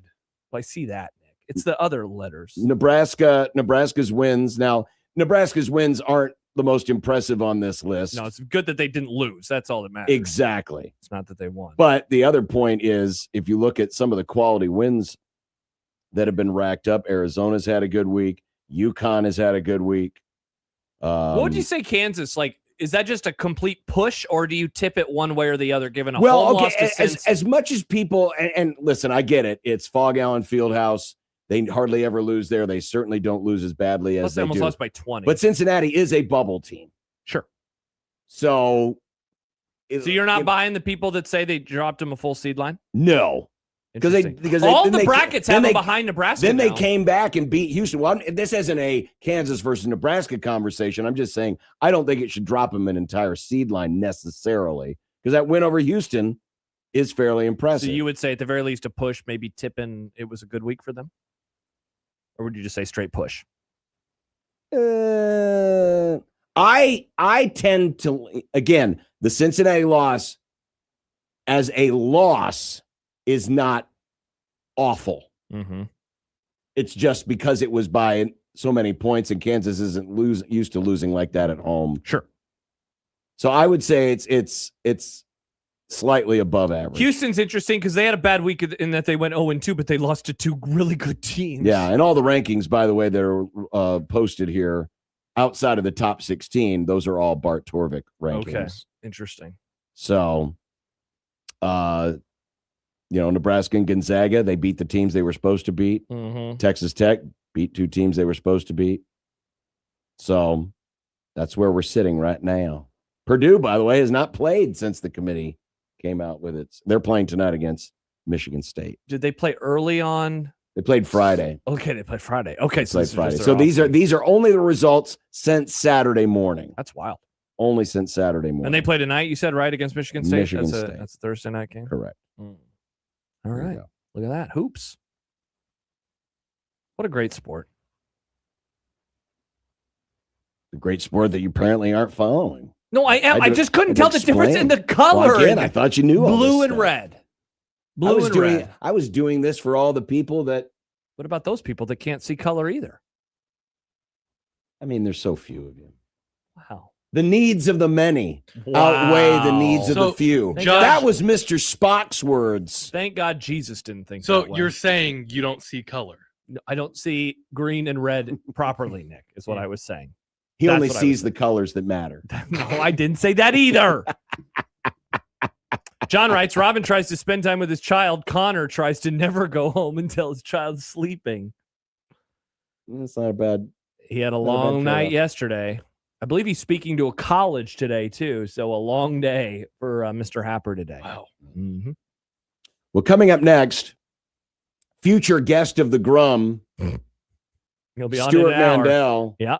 was asked about a wish list for college football. We're going to go over this list and maybe make our own adjustments. Get the tomatoes in an old school way. Will we be throwing them at the list? Because I don't they're- know if we'll be throwing them. We just might be altering the deal. Pray we don't alter it any further. Coming up next on 1620 The Zone.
Oh, Wichita State took the lead on Omaha.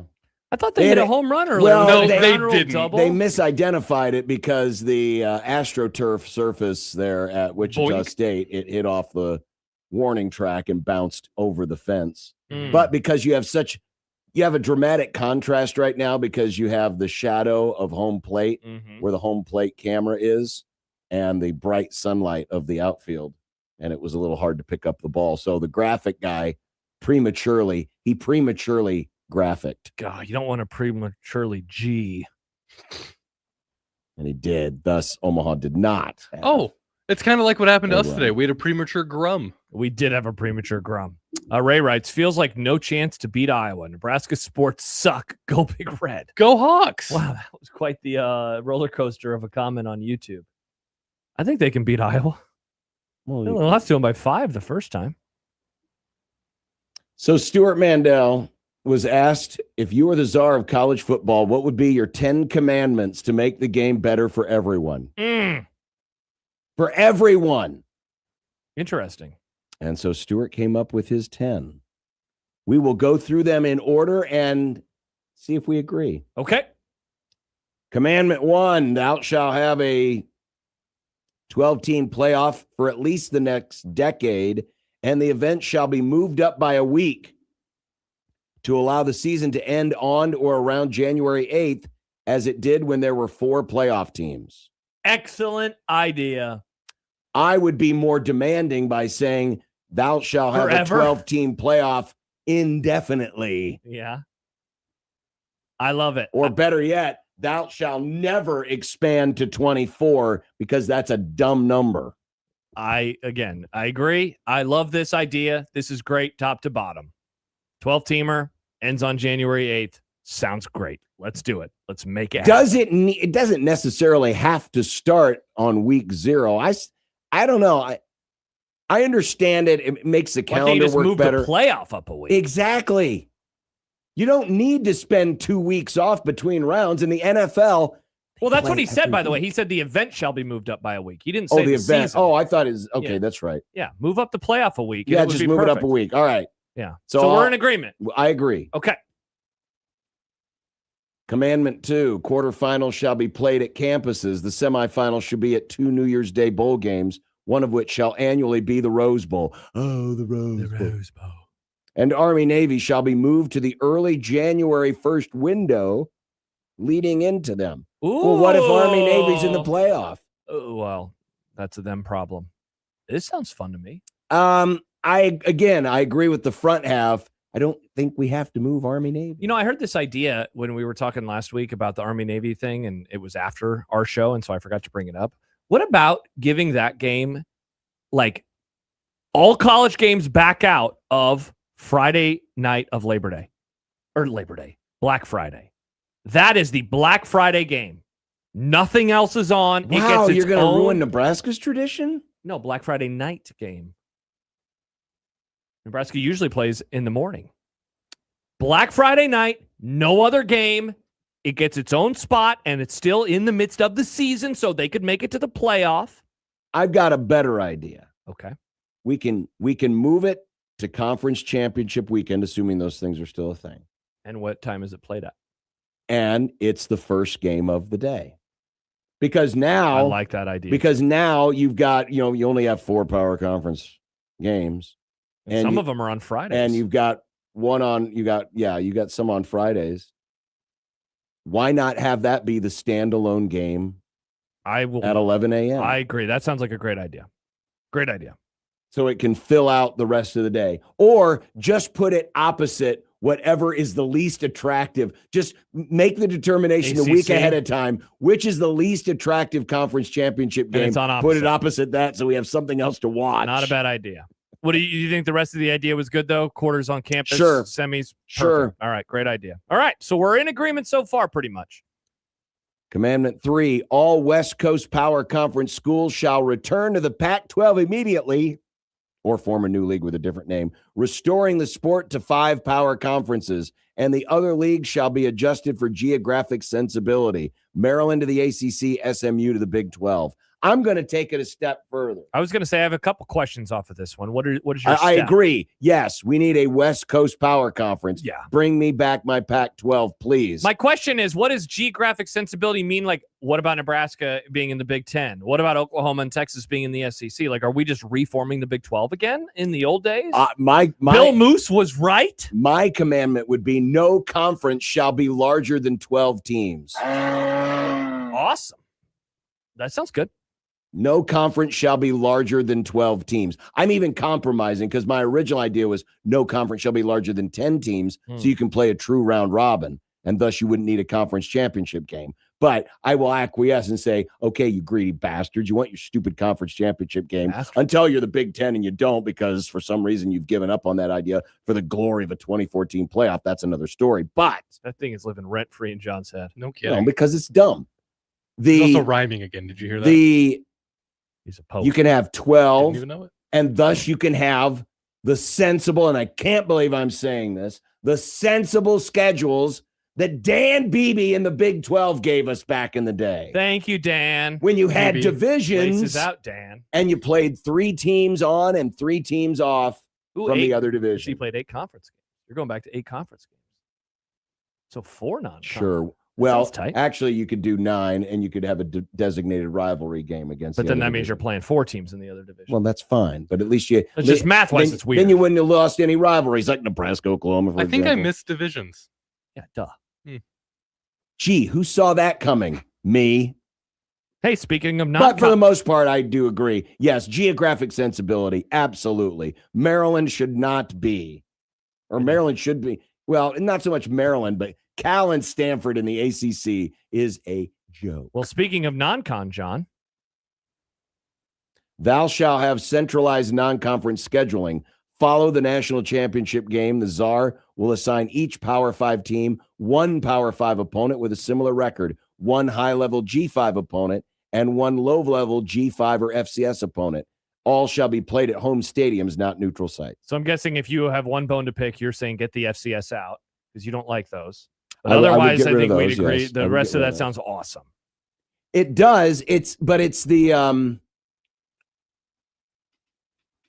I agree in principle, yes. But it's kind of the same thing as it shouldn't have been necessary for baseball to institute a pitch clock. It's just people took advantage of the fact that they could slow the damn game down instead of trying to play with some pace. I would like to trust the coaches and the athletic directors to have a scheduling formula like this. You're an idiot. Without having a czar, but trusting these people is like, I don't know, trusting Epstein with his files. Excellent reference, John. You don't want to trust that. So so for the most part, I agree with this too. It's a great idea. It's a great idea. I love the idea of the schools not being able to decide who they're scheduling. I think it's great. Next, I'd add one little caveat. Yeah, I think you do it in 2-year rollovers, so I think you can do home and homes. Like it'd be like a bummer if. Well, you'd have to organize it in such a way where everyone you want a chance. Like if LSU's coming here, I think you want to go down there too. Oh yeah, absolutely. you want that. So that would be the only little fix that I would add. But otherwise, again, another really good idea. A lot of sensible ideas. Next commandment: there shall be no limits on how much players can earn from outside NIL, and no need to send anything through NIL. Go. Nice. In return, players shall only be allowed to transfer and play immediately once in their careers. What do we think about this one? I don't hate it. I have never had a problem with players making as many dollars as they are promised in NIL. I don't care about that. And I love the caveat of you can transfer once, but that's it. In terms of immediate eligibility.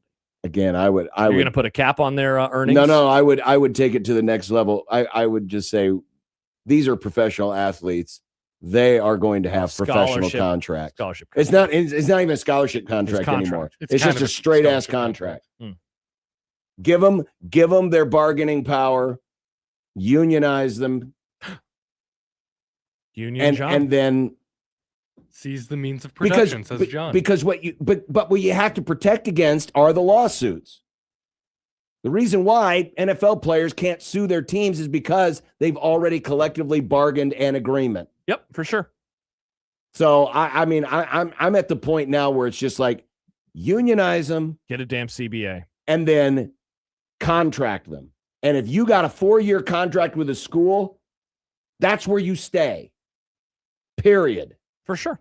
There's no transfer. You can ask for a trade. I don't know how that would work, but we'll figure it out eventually.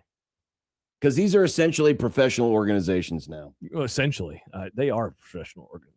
Well, they are professional in that the players are getting paid, but they don't have the structure. Thus, you have the chaos. Mm-hmm.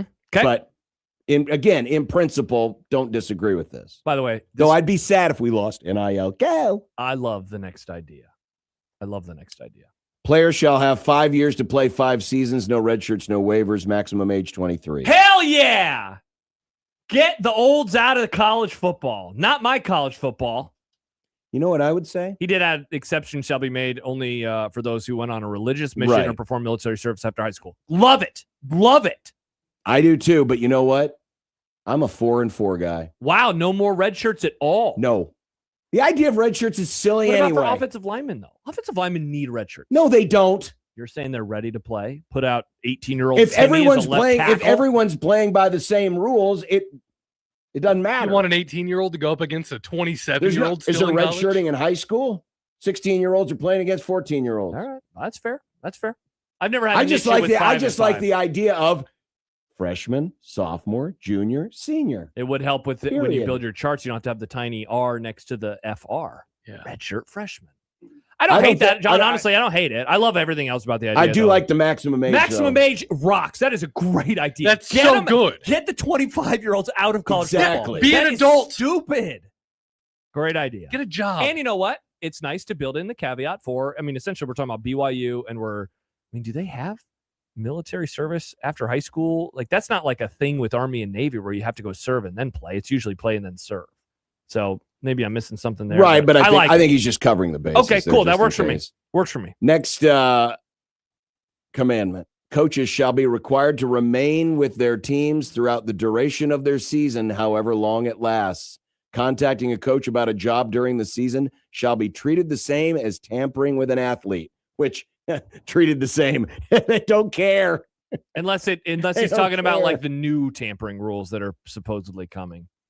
I would love like to add on top of this if you could do something like they do in the NFL where you kind of have certain windows. You can talk to them on Zoom. You can then talk to them in person after a specific week of the playoff. You're not allowed to have any conversations with them.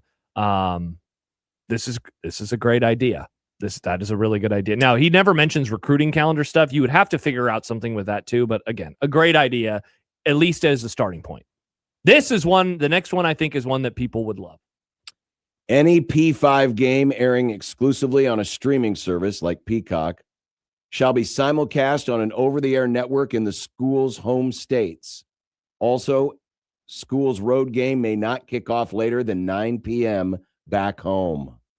Obviously, people would love the first part about this. If it's a Peacock game, they have in theory, a relationship with a WOWT. Now, how would that work with like a Notre Dame or a Big Ten game on? We'd figure it out. There, certainly any of our local stations would be happy to welcome the Nebraska Peacock game onto their network. Well, they all have their digital sub-channels. They would love to do so. Can you imagine if Sven Gulli was preempted on MeTV? Oh my God, Sven Gulli. Does everybody the Nebraska have UCLA? I don't have MeTV on YouTube TV. Yeah, you do. On YouTube TV? Yeah. Oh, okay. All right. Never mind. It's 7.2, right? The HD better be good. 7.2. You should. It's just not labeled that way. It's just labeled MeTV. Okay. Wow, I haven't thought of Sven Gulli in years. And then the school's road game thing, obviously a great idea. Well, this is basically my idea of no game can start after 7:00 local time. Well, and to go back to one of his early commandments, if realignment is happening and geography is normal again,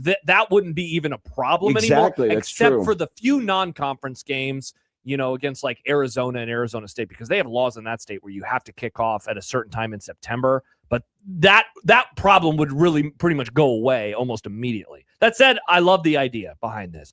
In the NFL, that's the case. Even Monday Night Football, if it's not on ABC nationally, it is required to air on a local network Now, the city. The thing that complicates this a little bit is he's talking about the home state. Not in the home NFL, it's the home market. Yeah. So do you do? So if the Chiefs are on a streamer, they have to be on a local Kansas City affiliate, but that doesn't mean that St. Louis gets it too. Correct. Or any other television station that's not in the Kansas City. So would you do something? Would you go a step further and say it can be on a local Lincoln channel, but not a local statewide channel? And you just got to hope that you get like a 10-11 or something like that? I don't know. I don't know, but I appreciate the thought behind the idea. It's a cool idea. It's a very good idea.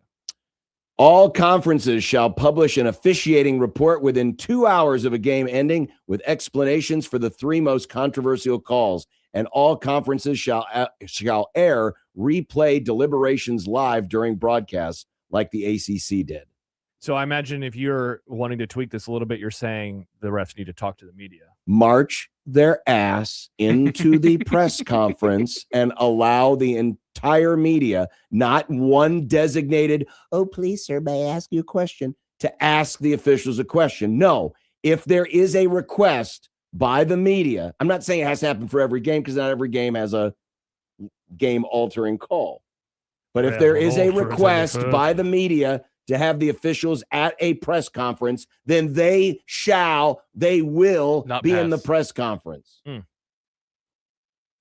So again, I like the spirit of it, but I don't want this namby-pamby, we need explanations. Nimbly No, boobly. March their scared, cowardly butts in front of the camera, make them stare into the video scope. Stare into the video scope. What is Oh, that? yeah. Video scope. What year is this? You've never That's seen what a video? that was scope? that was on a Macho Man promo. Don't know what you're talking Take a look into the video scope. Look into my eyes. By the way, Mean Beringer Gene. fan says that MeTV is not on YouTube TV. I was going to say I'd never seen that channel before. No, it is. John is of YouTube TV now. Okay. It is. Okay. You can turn it off to look at. No, it it's fine. I'm scrolling through mine right now. Yeah, because it has all of the, they have all these weird little sub networks like MeTV and Comet and I wonder if something that's just a else. Lincoln thing. Comet was. It's not just a Lincoln thing. No, it's not. My dad only had antenna. No, and but we would watch it all the time. That's not YouTube TV. I know what an antenna is. I know that I can do it on an antenna with 7.2. I'm talking about YouTube TV. Well, there's also a channel called Antenna TV. Nice. Of course. Last one. The committee shall not conduct another Tuesday night ranking show for eternity. Yeah, that's a great idea. Excellent work. Fantastic way to finish. It's a pretty solid list, man. It's not bad. It's a pretty solid list. It's not bad. I agree with if I don't agree in totality, I agree with the spirit of everyone. I don't have MeTV on YouTube TV in Omaha, so I don't know where you're seeing that on your YouTube TV, John. But I don't have it on mine. Well, MeTV was awesome. That's how I saw MASH. Mm. I discovered MASH through MeTV. Good idea, I don't know Stuart. why you wouldn't have YouTube TV. The Rifleman. I do have YouTube TV. I mean, why you wouldn't have it? MeTV on when YouTube TV. I have it. Yeah, When we all have it. I have the because I PBS think channels. MeTV is one of the KETV sub channels. Yes. There used to be a Fox sub channel that was all music videos, and it was awesome. What was that called? I don't remember Hmm. what the name was, but it was cool. A lot of like indie pop and like underground type of By the rock. way, It was sick. I will say this: I am very happy that I rearranged all my channels. That's one of the best parts about YouTube TV. You can organize the channels. You can have all the ones that you pay attention Yeah, to. see, near the like top. there's this channel called Charge and Roar. Those are sub channels. They just don't label them as such. Day fight before we go to break. These commandments are excellent, but does Stu mention how to pay for them? Power conferences teams aren't giving up their Big Ten TV money and buy games against FCS teams. Well, they had FCS teams. Well, that would be still. my 11th commandment. That'd be like the Bill of Rights to my commandments. Is I would make the Big Ten go broke. Mm. But then Nebraska would be broke. No, I'd move Nebraska back to the Big 12 where they belong. Mm. And the Big 12 would be rich beyond their wildest dreams. Fascinating. Thank you, Bill. Thank you. And Dan Beebe would be the commissioner again. I can't wait to talk to Stu later on this hour. I'm going to ask him which of these he thinks is actually possible. That is weird. You're right. There's no MeTV on here. Wow, it's but almost I know like I'm but smart. But I have watched it on YouTube.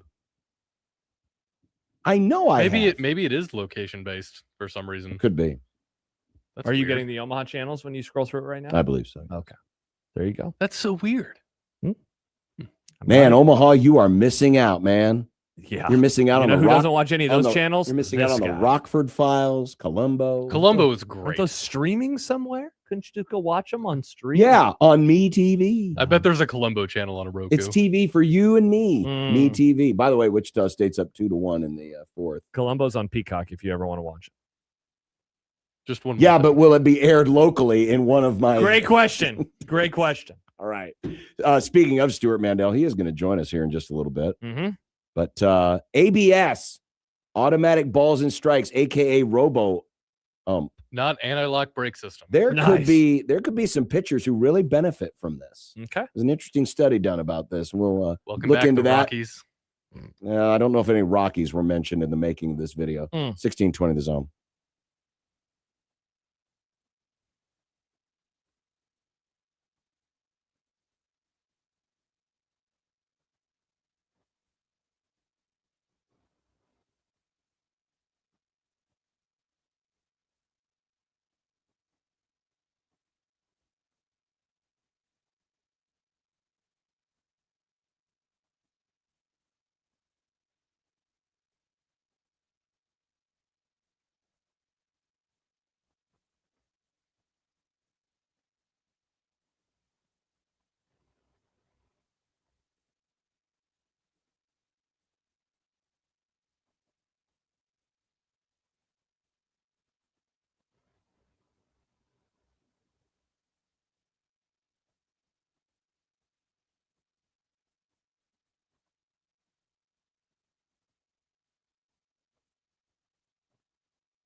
I just did a Google search. Apparently, the MeTV thing, it's kind of it's hard for them to get the carriage rights or something, so it's not generally Too expensive available. for YouTube? I guess. YouTube can't afford it. That's wild. So I wonder what channel I've been seeing MASH on.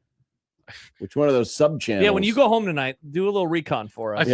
I figured all of those shows would basically just be public domain at this point. How do they cost Well, anything? I know, but you'd be surprised how many people watch those old TV channels. And I typically don't. It's just every once in a while when there's absolutely nothing else on, I'll just have it on in the background as background noise. Sorry, dear, we can't watch The Munsters tonight. YouTube doesn't have the rights. By the way, a video just came out. The combine's going on, and the Underwear Olympics. They showed Aaron Glenn, and you might know Aaron Glenn as the terrible coach for the New York Jets. Aaron Glenn, wherever he's watching the combine in his suite, it's in a suite. He is obviously asleep. I mean, hand on chin, and cheek. I mean, and his eyes are closed, and off camera, suddenly his eyes open. And then he kind of does that like jerk awake. And then at the very end of the video, I didn't notice this until right now. Watch, he's like looking, his eyes keep moving around as he's like trying to find the TV screen. Like, am I still on there? Am I still on there? Am I still on there? Am I still on there? He was one of the worst first-year coaches of all time. He was sleepy. I imagine that WFAN in New York is going to have a lovely time. I mean, imagine having to sit there and watch large men exercise. Michael Severe doesn't, and he doesn't even get paid to do it. Michael Severe's a weirdo. Aaron Glenn's head coach. This is his job. This was why I can't stand track and field, because it's just watching people exercise. No, it's watching people compete. There's John. racing, John. There's racing. There's competition. Competitive nature. Is there rubbing? If there ain't no rubbing, there ain't no racing. I almost tripped on a guy at Boston, so yeah, there's got to be some rubbing. Well, that sounds like there was racing. Problem. I was the second best discus thrower in my middle school. No, team. it was Boston. There was racists. There definitely were that. So we're gonna get robo umps this year. There's gonna be challenges. Every team's gonna get 2 challenges. You get unlimited challenges if you keep winning. Yeah. Right. Yeah. And it's very simple: pitcher, catcher, or hitter. Those are the only players that can challenge a ball or a strike. They tap their hat and say challenge, and then it immediately gets popped up. It's on the big screen for everybody to see. The ABS says it's a ball. It's a ball. It's a strike. It's a strike. Well, the interesting thing about how it is going to be how it affects strike calls that pitchers have historically not been getting. And we had this a few months ago, but the perfect strike zone, perfect meaning, above the plate, chest to knees, top of the knees, is a square, because the plate is it's not a circular object. It's a squared off, even though it's not a perfect square, but it's a square.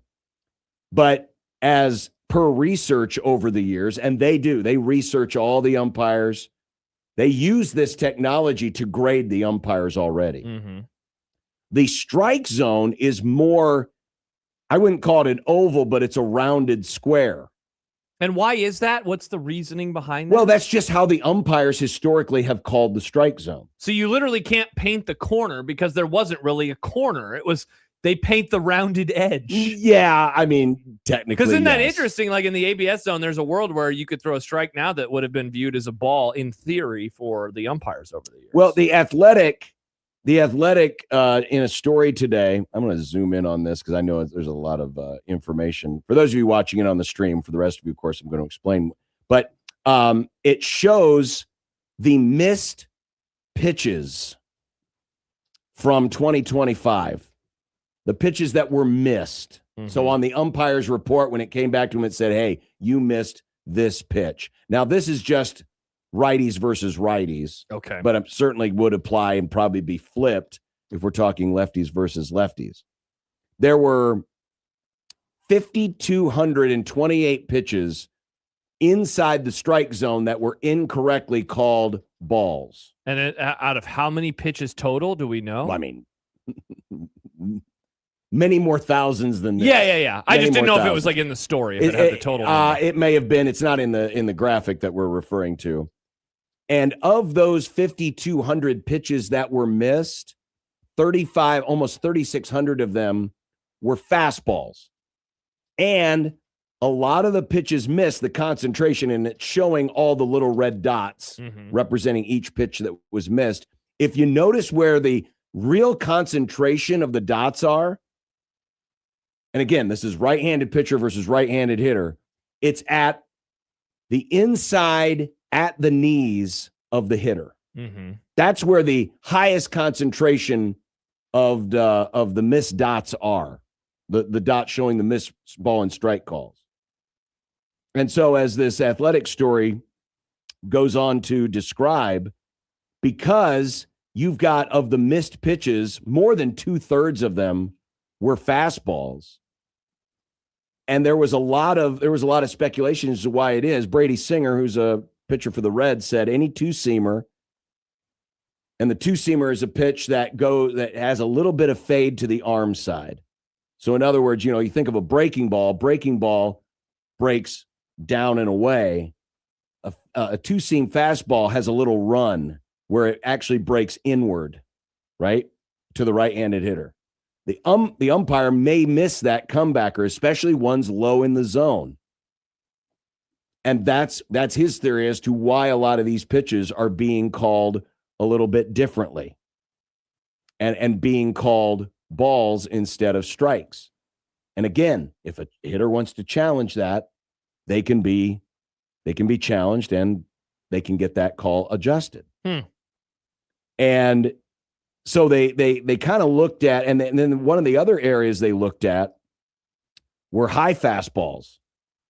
Because again, if you look at the strike zone, it's a little round. It gives you, the umpires have been giving pitchers historically a high middle strike, but not a high corner strike. Because again, it's a rounded There's really only square. one corner that they don't really screw up on, and that's low and away. That's like where the fewest mistakes in theory are made. Correct. All the other corners are, and you pointed out, low and inside, very much the worst. But in terms of the upper corners, they're pretty bad. They're really bad, as Theo pointed out. Higher strikes missed across the whole plate. Really, it's pretty concentrated. Yes, it is. Yes, it is. And again, a fastball, especially velocity, it can be a tough pitch. Umpires have been pretty good at the low end of the strike zone, but at the high end of the strike zone, because that pitch has so much ride, typically a real high velocity, and we're seeing a lot of 100-mile-an-hour fastballs, a high velocity fastball has rise to it. Yeah. Because of the spin of the ball. And so thus it can give off the illusion that it's out of the strike zone. And he says, so umpires are kind of blind. Well, I want to clarify. I'm not bringing this up to show off, hey, these umpires are bad. ABS and the K zone have shown me how good Major League umpires are. Those not named Angel Hernandez. Because I watch a lot of Major League Baseball, and yeah, are there an occasional missed call on a corner? Yeah, but it amazes me at times with as much movement as there are on pitches, both fastballs and breaking balls and changeups, how many they get right, how high a percentage they get right with as much movement. But one of the conclusions of this story was, if you got a pitcher who can throw at the top of the zone and have command, could take advantage of the new strike zone, because the pitchers have not been getting the upper corners. They've been getting the high strike in the middle. They haven't been getting the high corners. And some of the pitchers that could benefit from this are guys like Zach Wheeler from the Philadelphia Phillies. These are guys who have a good high fastball percentage, and their location, because they, like with everything in baseball, they measure everything. Their location is impeccable. The Cubs have a couple of pitchers. Shota Imanaga and Matthew Boyd are both on this list. Tyler Mahle of the Giants is another one of these pitchers. Luis Castillo from the Brewers, Jacob deGrom. So it'll be fascinating to see, and I'm sure studies will also be done on, hitters as well, but how ABS could affect how pitchers work. ABS would have been terrible for Greg Maddux because Greg Maddux, as he got older in his career and as he got better, would get so many outside strike calls. His changeup would constantly get strike calls that were clearly outside the zone. He would probably hate ABS back in the day if they had it. What do you think of this from Steve? One thing I'm wondering, does this mean I won't have to listen to announcers going on and on about how catchers framing pitches anymore? That didn't used to be a thing in my memory. Yeah, that will be interesting because that is a skill. I remember Grantland. That is a skill. RIP had a story, probably a dozen years ago or so, about pitch framing, and it was the first time that I had seen it put so succinctly inside of a piece. It was really, really interesting. That is a skill, and really good catchers, that is one of the things that they are required to do, and it's going to be obviously a lot different. Listen, that's still going to happen because it's the gamble, and this is why I like the challenge system, because you lose that challenge is gone forever. You win the challenge, you get to keep it, and you get to keep going. But there are going to be times where players won't challenge. Like a hitter will think, oh, that was outside the zone, or a hitter a hitter's up at the plate and the pitch is outside the zone, but because of how the game has been played or how the game is called, they're like, do I really want to take a chance on this? Because again, real quick, how is it? So I throw a pitch, it is they call it the umpire calls it a strike, or the robots how is this working again? What's the Well, the umpires are still calling balls and strikes. It's only if it gets challenged. The only time it gets challenged. So in other words, I throw you a pitch hits the outside corner, umpire calls it a ball. I can tap my hat and say, I want to challenge that. They put the replay up on the screen and it shows, and ABS will show, hey, that hit the corner. I get the strike. Okay. And I keep my challenge. But if I get it wrong, or if I'm wrong, then I lose. My team loses that challenge, and I'm down to one challenge left for the rest of the game. And so in theory, if I'm wrong and I lose a challenge, I guess I could you could exhaust your challenge. Then the umps could just get it wrong the whole game? Yeah. Sure. Okay. If you challenge, let's say you challenge twice early in a baseball game and you lose them both, you're out of challenges unless you go to extra innings. I think two's the perfect amount of challenges. I love it. I don't have any issue with that. I'm just trying to, like you said, it's going to be a nice strategy of when do you challenge. And I'm sure teams are going to have a designated challenge people that they trust more than others. Well, but see, that's the reason why they're getting rid of the K zone. The K zone, because they want it to be instantaneous. They do not want, this won't be like football where they have their guys up in the booth saying, hey, challenge this play. No, it is only player initiated. The managers can't do it.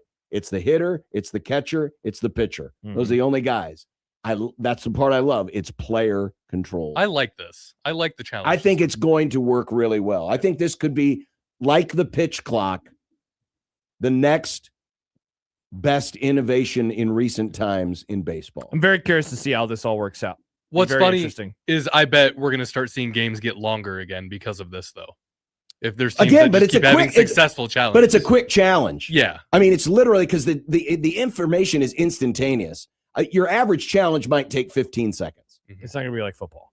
Or the process. Yeah, we got some idiot under the hood going, sitting there watching his little iPad. Coming up next, Stuart Mandel of The Athletic. 1620 The Zone.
Welcome back. 1620 The Zone, 1620thezone.com, the Zone mobile app. And don't forget our YouTube channel. Go to youtube.com, where you apparently won't find MeTV. And you can see our shows as they happen. Just subscribe to our YouTube channel. Just search 1620 The Zone on YouTube. And then hit the subscribe button. And then anytime our shows are live on video, wherever we be. It's that easy. It's very easy. And then you can join the always fun and exciting YouTube comment section. Yeah, Ray writes, framing equals flopping. Out on pitch framing from catchers. I mean, I get in the spirit of what it's designed to do, which is to manipulate a call, manipulate the officials to make a call. I guess in the spirit of it, kind of agree, or you disagree? I agree, but it doesn't bother you. There's in flopping, there's less sportsmanship.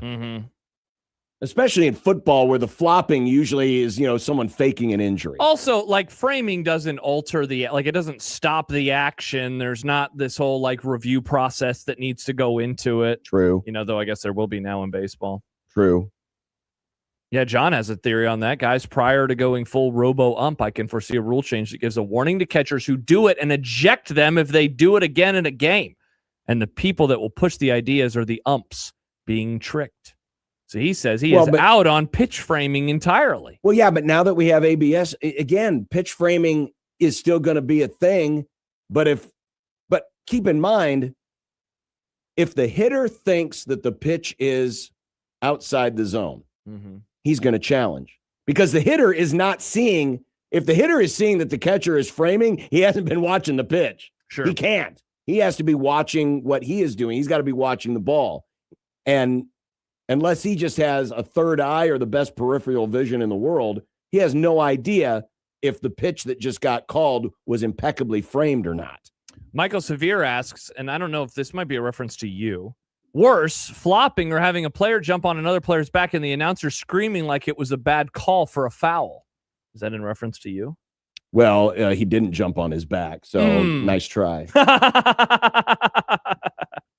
Thanks for listening, Michael. We appreciate you. It was a terrible call. They were going for the ball. Always important to go for the ball. It was a great play, though.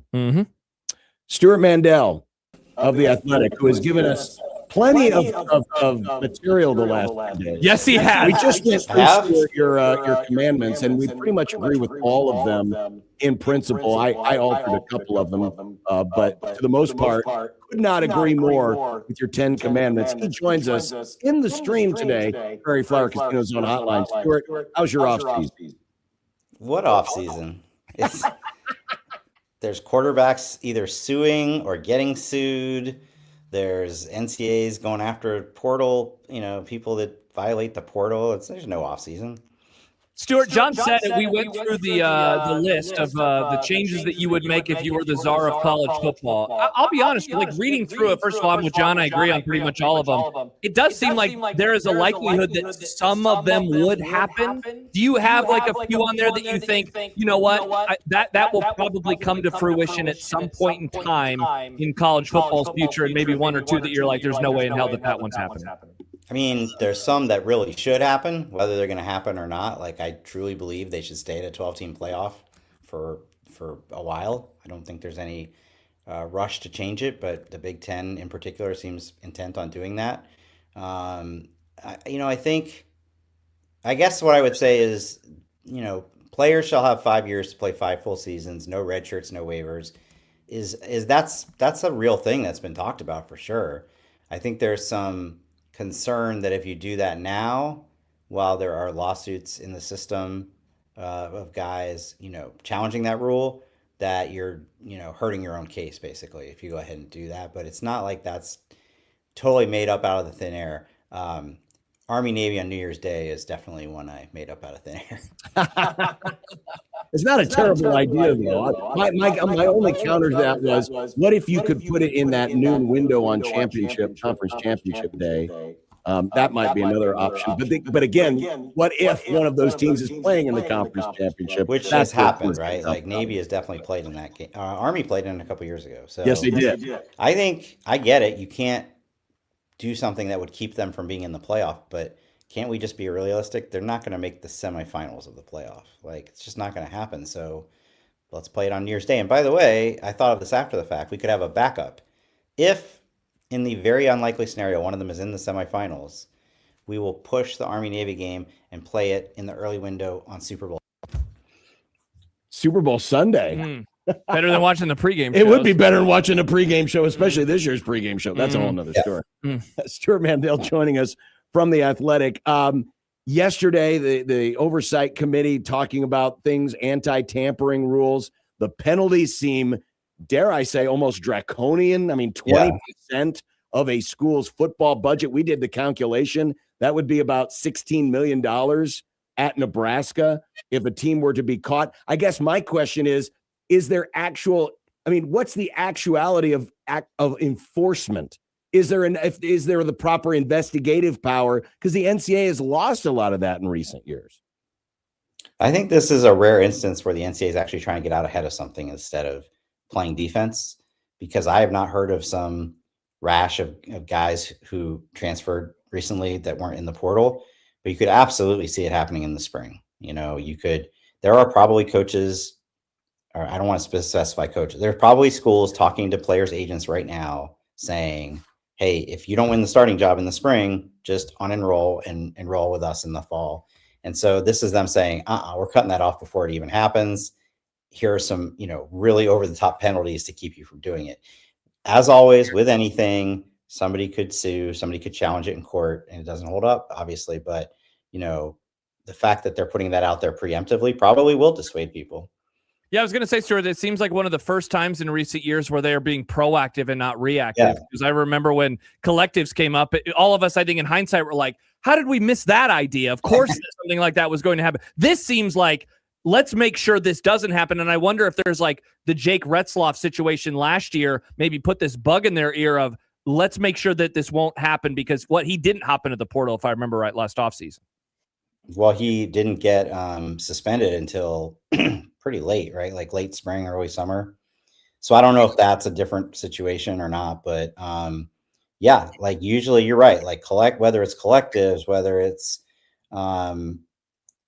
just pretty much everything that ever had to do with NIL and enforcement of NIL, it was always playing defense. We're seeing that already, by the way, a little bit with CSC, right? This grand idea that they were going to enforce everything, and like it's too late. Like everybody's already going over the cap and promising things they don't have, and like good luck reining that in. But so here you're doing it preemptively. It still needs to be approved, though. It was proposed. Now it goes in front of the larger NCAA for approval in April. Stuart Mandel of The Athletic joining us here on Unsportsmanlike Conduct. On the subject of blowing past the cap, I can remember 2 years ago, prior to the season where Ohio State won the national title, the big talk was, well, they got a $20 million roster. And people's eyes bulged and said, $20 million roster. Now there are reports that there are, quote, several $40 million rosters. How much of this do you think is actual talk versus the actual reality? I mean, obviously nobody knows for sure. These are all, even when you see like player numbers, right? It's all, none of it's public. None of it is documented as far as I know, right? Darian Mensah was the rare case where, because they put that in the lawsuit, you can actually see the contract. But what I've found over the years is like, whenever you think something like that's crazy, that couldn't possibly be the true, you do a little digging and like, oh yeah, no, Carson Beck is making that much money. Darian Mensah is making that much money. Like, surely. So when the stuff came out about Ty Simpson, they were going to give him, Miami was offering him like $6.5 million to get out of the draft and come to them. And people are like, there's no way. I'm like, I bet that is the case. Right. And then sure enough, like, was it Sam Levis? Somebody else signed a $6 million deal. So the numbers go up and up and up because it's not a rational market. It's people want to win. And the idea of donor fatigue, right? Like, well, after a while, the donors will see they're not getting their return and they'll stop. No. It's like, either you're winning and people donate because they want to keep winning, or you're losing, okay, well, here's money to get us better players that will start winning. And so that's why the numbers just keep going up and up and up. Stuart, going back to the way we started this conversation with your 10 commandments for the future of the sport. The first one was about playoff expansion or lack thereof. You're saying let's curtail it. Let's keep it at this number for at least a decade. Do you think that 24 is as inevitable as it sometimes seems, or given how there is such a large disagreement at the top of the sport with the Big Ten and the SEC, like, is there a world where we're quote unquote stuck with 12, much to the chagrin of those in charge of college football? I think that what's kind of bizarre about the state of the playoff right now is it's really one guy driving all of it, and it's Tony Petitti. Like, there's not some groundswell of support for a 2014 playoff, just like there was no support for the, what was it now? 4-4, 4-4-2-2, that thing. Yeah. 4-4-2-2-1-1-1-1-1. Will it eventually get to, every playoff that's ever existed eventually gets bigger. So, yes, it'll probably get to that. But is that going to happen within 3 years like the Big Ten wants it to? I sure hope not. And I think Greg Sankey and others realize, like, that's a monumental change. You're not just changing the playoff, you're changing the whole sport and what we think of as college football, where, yeah, it's not as, it's not the days of the BCS where one loss could ruin your season, but it's still a pretty high bar. Like 10-2 is still a pretty high bar. When you start getting into 8-4, 7-5, like, that affects the whole season and which games actually matter. Ohio State is basically like guaranteed a spot in the playoff every year till the end of time. Like, what is your interest level in their games?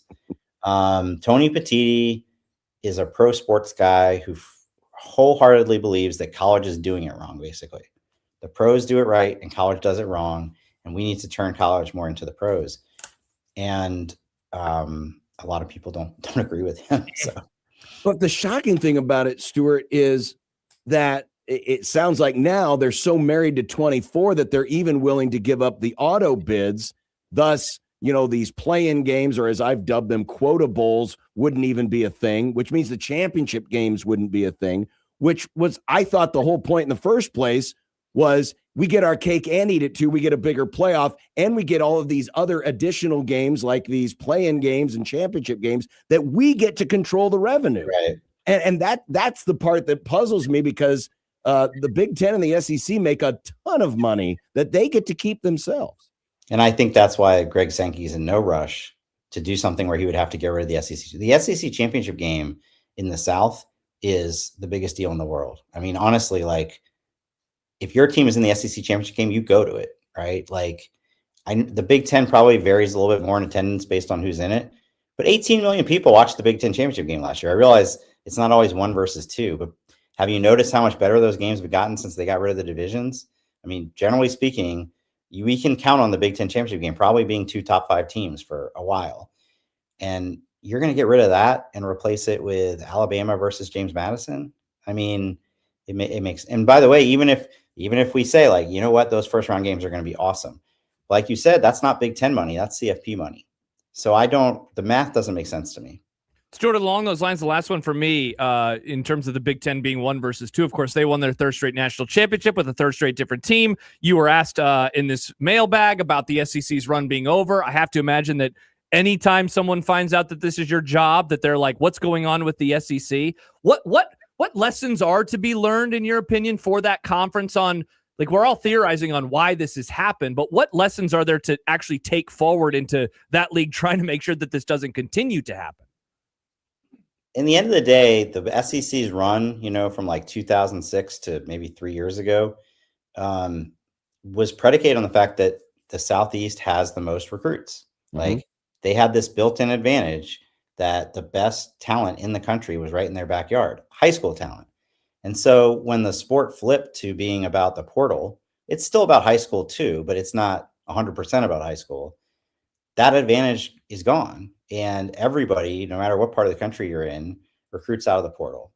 And so that doesn't mean these teams are bad now. They're just not as stacked. And, the Nick Saban dynasty, frankly, was a lot of your 5 stars come in, they go off the NFL in 3 years, and then the next wave of 5 stars who were behind them waiting to play come in, and and it just perpetuates. And you just can't do that anymore because those guys go in the portal. Stuart, we know you have to run, but I do have to ask: are you getting any blowback from Nebraska fans? You graded the coaching contract extensions from this past year, and everyone got good grades except Matt Rule. I'm curious if you're hearing any blowback from Husker fans about his D grade. I heard a lot of blowback at the time when I expressed skepticism when they gave him that big contract extension, because I mean, Nebraska fans were behind it. Like he hadn't yet had the finish to the season that he did. I didn't really get anything about it. I don't know if you guys did, but it's just one of those. Yeah, it's just one of those things that in hindsight you're like, really, what were you thinking? And the reason I asked is we've dubbed this the off season of bad vibes around here. It seems like every time we talk about Nebraska football, we get a lot of people saying they don't like Matt Rule. They don't trust Matt Rule. Talk about basketball, please. Yeah, exactly. Yeah, the basketball team. I don't know if you've done this. They're doing pretty well. Nebraska and Indiana have traded roles. They certainly have. And so I was just curious, as someone who probably gets a lot of heat from fans of a lot of teams, if you had any blowback. I guess this was consistent with the offseason of bad vibes. People believe your grades, Stuart. Mm-hmm. No, I don't know about that, but there wasn't. I guess there's just not really an argument against it right now. But no, there's not. Maybe now that the expectations are a little bit lower, then they can come out and surprise people this year. Stuart Mandel of The Athletic. Stuart, we appreciate the time. Thanks a lot for coming on the stream with us today. All right. Thanks for having me. There he is, Stuart Mandel of The Athletic on the Prairie Flower Casino Zone hotline. Nice get, Nick. Nice get, Nick. I know Severe was out there listening. Always loves it when we have Stuart Mandel on, so we appreciate Michael checking it out. Exactly. Appreciate Stuart for taking the time. Appreciate Stuart for taking the time. Theo says Nick is killing it today. Thank you, Theo. Yeah. He's got baseball on. Oh, yes, UNO is tied. All at a lot of twos on the scoreboard right now. Yeah. Look at that. 2-2. If you add them together, it makes 4. It does indeed make 4. What are you giggling about over there? Because Michael's an idiot. Oh, no. Josh Dix never dove on anybody's back. He was going for the basketball, and he and the DePaul guy collided. There shouldn't have been a foul of any kind on that play. Is John doing revisionism? It's not revisionism. I'm just looking back because I was curious myself. The play happened right in front of me, and I thought it was a terrible call in the moment. It was a terrible call. But that wasn't the reason they lost. No. They lost because they couldn't make a damn shot for 4 minutes. Especially at the end. And then they made a mistake on a defensive assignment. Sad. Sad! God. The happy hour is next on 1620 The Zone.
It's 2-2 in the 6th. Whoa! Omaha and Wichita State. Whoa! They're playing in front of a sparse crowd in Wichita. And the happy hour's on the air.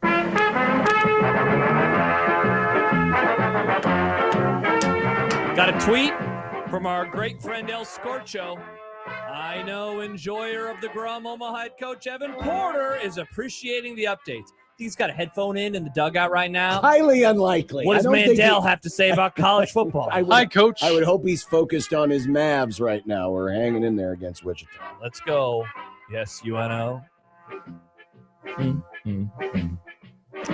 Welcome to the happy hour. I guess we've been talking a little bit about YouTube TV because I was surprised to learn that MeTV is not on YouTube TV. Me too. Even though it feels like it is because it's the same. I guess they all kind of share the same shows. All these old networks that show, they're basically like Nick at Night ripoffs, right? Because that's what Nick at Night. That was Nick at Night's gimmick. Uh-huh. That's a gimmick. That's a good thing, Michael. You want to watch Full House for 2 hours? You and Michael are just arguing in a variety of Hey, ways. Michael, right you blind old bat. How many fingers am I holding up? Nah. I'll give you a hint. It's one. Nice. Got him. Oh, that's a middle finger joke. But it seems like they all recycle the same shows. Everyone's got MASH. Everyone's got, all of these. But we as YouTube TV subscribers. Oh, yeah, baby. Have been waiting for that ESPN Unlimited authorization. Especially a certain someone who wants to watch Major League Baseball this year.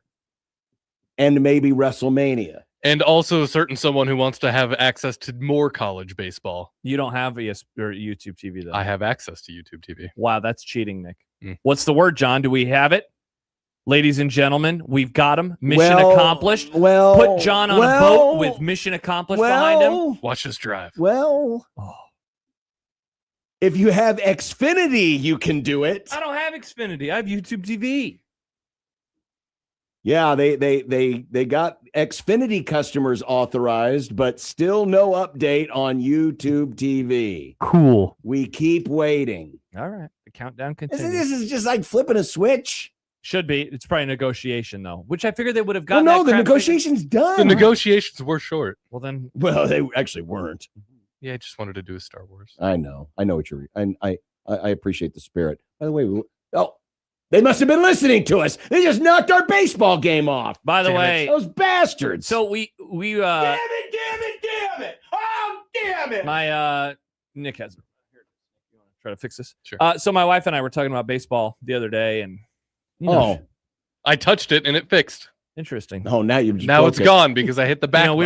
She wants to watch the Royals a lot and blah blah blah. Well, I went on. I searched, how much because there's something now called Royals.tv. I'm like, oh, interesting. I wonder what Royals.tv. Blackout restrictions. Oh man, I bet there's a lot of Rex Hudler podcasts on there. Hold up. So we them boys. So new for 2026. I'm on MLB.com live stream games, and I'm looking at in particular the Royals package. $99 gets you every Royals game without blackouts, live or on demand for the entire season. So I would assume, John, let me do this. I'm going to type Cubs and see if it's the same situation.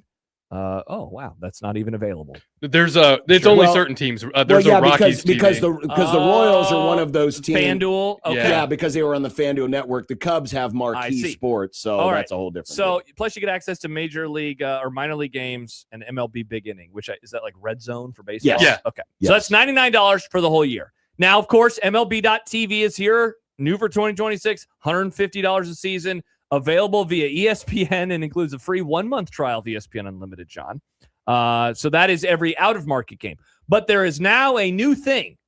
MLB.TV and Royals TV stream every Royals game without blackouts and all the other games like normal, and that is $2. And it does not say anything in there about ESPN Unlimited.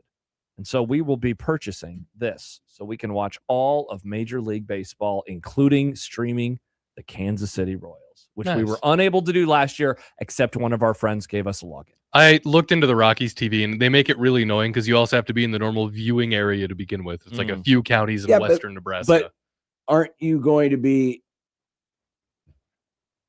Aren't you going to be able to get the Royals on YouTube TV? That channel is not on YouTube TV. They don't have FanDuel or Fox or whatever. So they're not going to have a cable network? No. That's been like the problem of them the last few years is that we haven't had access to them on YouTube TV because they don't have that channel. Well, they don't have that channel, but Cox had it. But YouTube TV doesn't. I see. Yeah.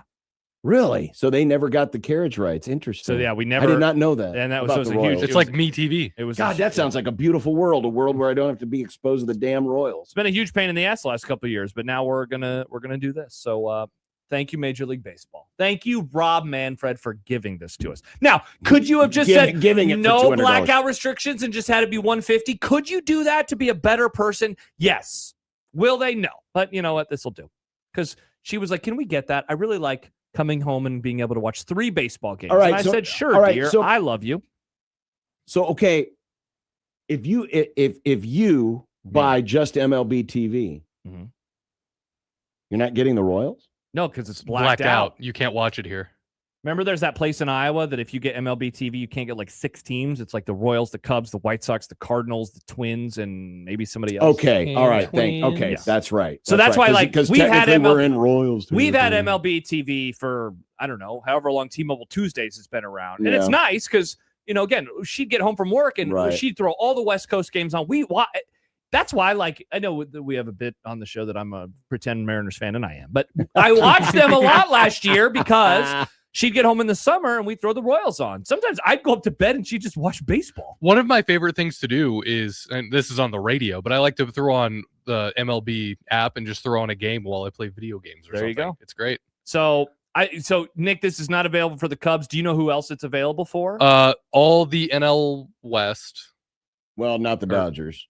Oh, I thought the Dodgers. Yeah, were. here it is. Rockies TV. Okay. Yeah, I thought the Dodgers had it because I thought it was all of them. No, because the Dodgers have Comcast, or what is it called? Did you find that page where It's it shows all of them? Spectrum Sportsnet. These are the teams. Go to MLB These TV, are the you can look at teams the that packages. used to be on. Well, it used to be the Fox Sports Net. Then Yes. it turned into Bally's, and then it And then turned it was into FanDuel. So you're talking about the Padres, the Rockies, the Royals, the Diamondbacks, and I'm sure there's a few others that I'm forgetting. I can pull it up. There's a lot of them this season now. Because it was a whole bankruptcy deal. Angels, A's, Brewers, Cards, Guardians, D-backs, Giants, Mariners, Marlins, Nats, Padres, Phillies, Rays, Reds, Rockies, Royals, Twins, and then SNY, SNLA, and MASN. Interesting. So there you go. Mike Schaefer could get the Guardians one. How exciting. So good luck with your stuff. I hope that you get it figured out. No, I hope ESPN gets it figured out. No, yeah. It's weird that MLB has like a billion different avenues like this, billion different packages. It does indeed. Well, it's very complicated. It's all very complicated. It also is complicated. I'm triggered. What isn't complicated? Why are you triggered? Well, because if we have T-Mobile now, so I can do this. T-Mobile Tuesday. But if I didn't have $150 to drop on MLB TV, I would at least get the at-bat subscription, which is $30, and you get all the radio broadcasts. Mm-hmm. But now they're forcing you to also get MLB Network, and they've combined it, so now it's $50 for a year. So you get at-bat and MLB Network. Oh. Yeah, you told me about this yesterday. Yeah. Also, I'm still wondering if T-Mobile Tuesdays is still a thing. Yeah, it is. It will be. Here it is. I found a story. It will be back this year, and it happens between March 24th and March 31st. It's too bad we don't have T-Mobile, but we have a different carrier that is owned by T-Mobile, but we don't fall under that purview, which would be sweet. That's silly. That'd be a lot cooler if we did. Good? What good is a monopoly if you can't reap the benefits? Thank you, Nick. Tony, not helping us at all, but writes, I get ESPN Unlimited on my DirecTV. Yeah, they Must be nice, Tony. Must be nice. I'm assuming they don't have a deal with Cox, do they? I actually think they do. Oh, do they? Yeah. I don't know. I thought that because if there's anyone out there who's a Cox subscriber, do you get ESPN Unlimited for free as part of the deal? All right. Pretend we're not talking on the radio. Just ask Chris for our Cox login and just do it that way. We have this whole Cox login, and I have to imagine nobody is using that. There we go. Problem solved. It's a really good idea. America saved. Wow. And that's how John's going to watch the Cubs. Greg from Hastings says Josh goes to bed. Wife stays up to watch baseball. What does that say about Josh? That I'm sleepy. He wants to watch Andor and cuddle up in his fresh sheets. I got to wake up early and start my work. I try to go to bed by 11, but she's, well past midnight most nights. Mm-hmm. So I'm happy for her. She can watch her baseball. And now she'll be able to watch both the Royals and the Mariners. There's something cool about being able to watch a random A's game at 11 p.m. on Are they weeknight. still playing at that tiny stadium this year? They are. Yep. Okay. The Sacramento A's. You remember the story from a couple weeks ago? Which one? Where the NFL, Files? the NFL blocked the report cards? I did, yes. Well, guess what? They're all making their way out today. Somebody has leaked the report cards. Yeah, I've been seeing them show up on my timeline. Report card files. The report files. And ESPN, who now owns part of NFL media, or basically owns NFL media, is now reporting on it. So in a way, ESPN is violating their own partner. That's awesome. Who wanted to block the publication of the NFL Players Association files. Report cards. Monopolies are cool. By the way, congratulations, Nick. The Dolphins fins up, ranked first in the Players Association report cards. A lot of good that did them. The Vikings were second. The Commanders were in third. Somewhere what Dan happened? Snyder is on his mega yacht. Yeah, he's triggered. Taking credit for this. That's wild because when he was there, I told you I left him in a great place. They were always like near last place when he was there. They were always way behind. Wow, that's wild. The Pittsburgh Steelers finished last. Ha ha! Awesome. That's funny. The Cardinals were 31st. The Browns were 30th. Do you think they were last? The Steelers were last because they had to have a whole room dedicated to Aaron Rodgers and doing his weird stuff? Perhaps, Nick. I don't think. Oh, that's the Aaron Rodgers room. We can't go in there. It actually. Why does it smell like? It actually was because of mostly because of the playing surface. People were very mad at the playing surface. Wow, the Seahawks were pretty much A's across the board. Wow, okay, you ready for this? This is funny. Seattle. I'm looking at it, John. I mean, seriously, A's almost everywhere. A B+ in 2 spots. Locker room, treatment of families. An F, though, for the home game field for Seattle. Are the 12s not as good as we think they are? Or are they talking about the turf? I'm talking about the turf. Okay. Well, I have to imagine the Jets are probably... Wow, the Bucks are an F- for home game field. Yikes. A lot of Bills are an F, Panthers are an F, Giants are an F-, Jets are an F-. Okay. Steelers are an F-. Wow. By the way, one of the 2 A's that were on the Steelers, head coach, and that guy is gone for the Pittsburgh Steelers. Let's see. Rams were lowest. Interesting in locker room. They had a brand new stadium. Yeah, you figure that'd be something that they would easily have. That's their worst grade. Their best grade, of course, most handsomest coach. I don't believe that is a grade. It is too. It says head coach A+. Yeah, I'm just inferring that they're talking about his devilishly handsome They looks. love his weird hair. Special teams coordinator B+. Bring you him back. morons! Bring him back. Give him a raise. He's a great What have human you being. done? He's a great human being. They love his game plans. Let's see how your Cowboys did. Cowboys usually grade out pretty well. They usually in put this. it out well, and that's in theory a large part of the problem. Is they make it let's so see. comfortable for everyone. Wow, team travel a C. Is Jarrah making him go coach? Yeah, what's up with that, Jerry? Get a bigger plane for him. Head coach A-. Let's go, Shoddy. Let's go, Oh, Shoddy. defensive coordinator, a perfectly average C. I couldn't believe that. That guy deserves like a Z-. He sucked. Thank God he's long gone. Training staff got a C. Training room got a D. Yikes. Well, that's because Jarrah like wiped out half of the training room because he needed a place to store all of his 7-Eleven wine. Nice. It's his 7-Eleven wine cellar. 7-Eleven glory holes. How come there's so many holes in this wall, Jarrah? And then he drove his Mercedes through the other side of it. So it kind of got cut down a little bit. So not terrible. Not terrible. Jarrah seems like a Cadillac guy. No way. He's probably got a Rolls Royce or something. He's not going to hang out with us plebes with a Cadillac. The Kansas City Chiefs. They're usually lower, if I remember right. Got an F for their locker room. Yikes. Old stadium makes sense. Nope, they're going to blow that thing up. Yep. Drop an A-bomb on it. Team travel, a D-. Yikes. Get it together, Kansas City. No You know wonder why? they keep losing. You know why? Because they probably overcooked Andy Reid's cheeseburger on one of the flights. Charter one of those Windstar buses. Maybe Team that's what's going on. ownership, a C+. See, that this has like been a constant is that what's his bucket doesn't usually get a high grade. Now, this one's interesting. The Raiders. The Raiders. They've got A's in a lot of categories, like their first 7 or 8 categories. Treatment of family, A. Home game field, A-. Food and dining, A. Nutritionist, dietitian, A. Locker room, A. Training room, A. Training staff, A. Weight room, A+. It's all new stuff. Then they get to offensive coordinator, F. Yeah, he gone. He's in Defensive college. coordinator, C. Don't Special remember who teams that was. coordinator, C-. Yikes. But team ownership, an A.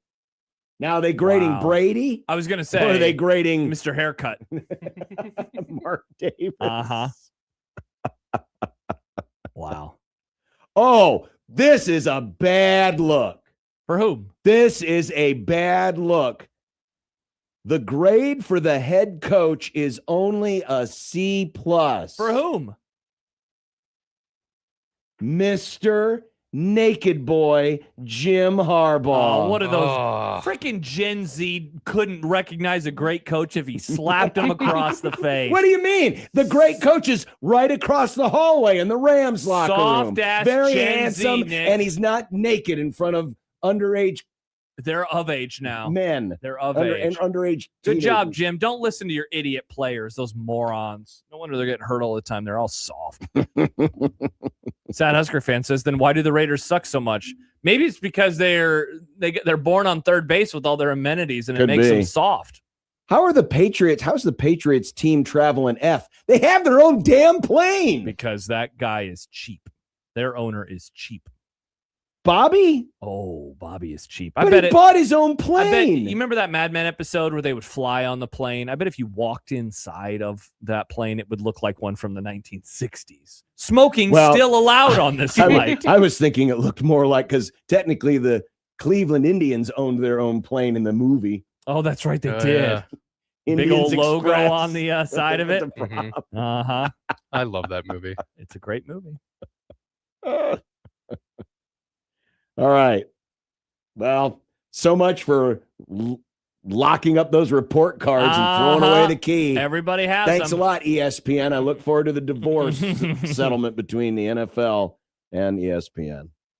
All right, we will continue. Brett Maher did speak yesterday. I wanted to react to a couple of things that he said. I don't care. What about I don't care? Is I don't care canceled? Sad. You know, I don't care. Oh, that's right. You did have some good take. You know what? We can do Brett Maher. I don't want you because I know what you're going to do. You're going to trash him. Who, Brett Maher? Yeah, because you know you Brett got Maher, this, I don't care. You got this bit now where it's like Bit? Brett Maher, he's a moron. You know, he missed 5 extra points for the Cowboys. He that one did. year. God, they could have won the Super Bowl. No, they won that game. He missed one in the game against the 49ers, though. And they didn't lose by 1 point. They lost by 7, lost on though. that famous play where Oh, triggered. they had Triggered. Zeke Triggered. center the ball. Triggered. Would you rather they've lost by 7 or by 4? If they would have been down Center 6, the they could have ball. scored a touchdown and won the game, though, on an extra point. And it wasn't like between the legs. It was like what you do in grade Yeah. school where you just sit on the ground and you snap it. Triggered. So mad. They would have lost to the Eagles the next week, and I would have been in ultra pain. We'll be back. 16:20 in the zone.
I don't care. I don't care.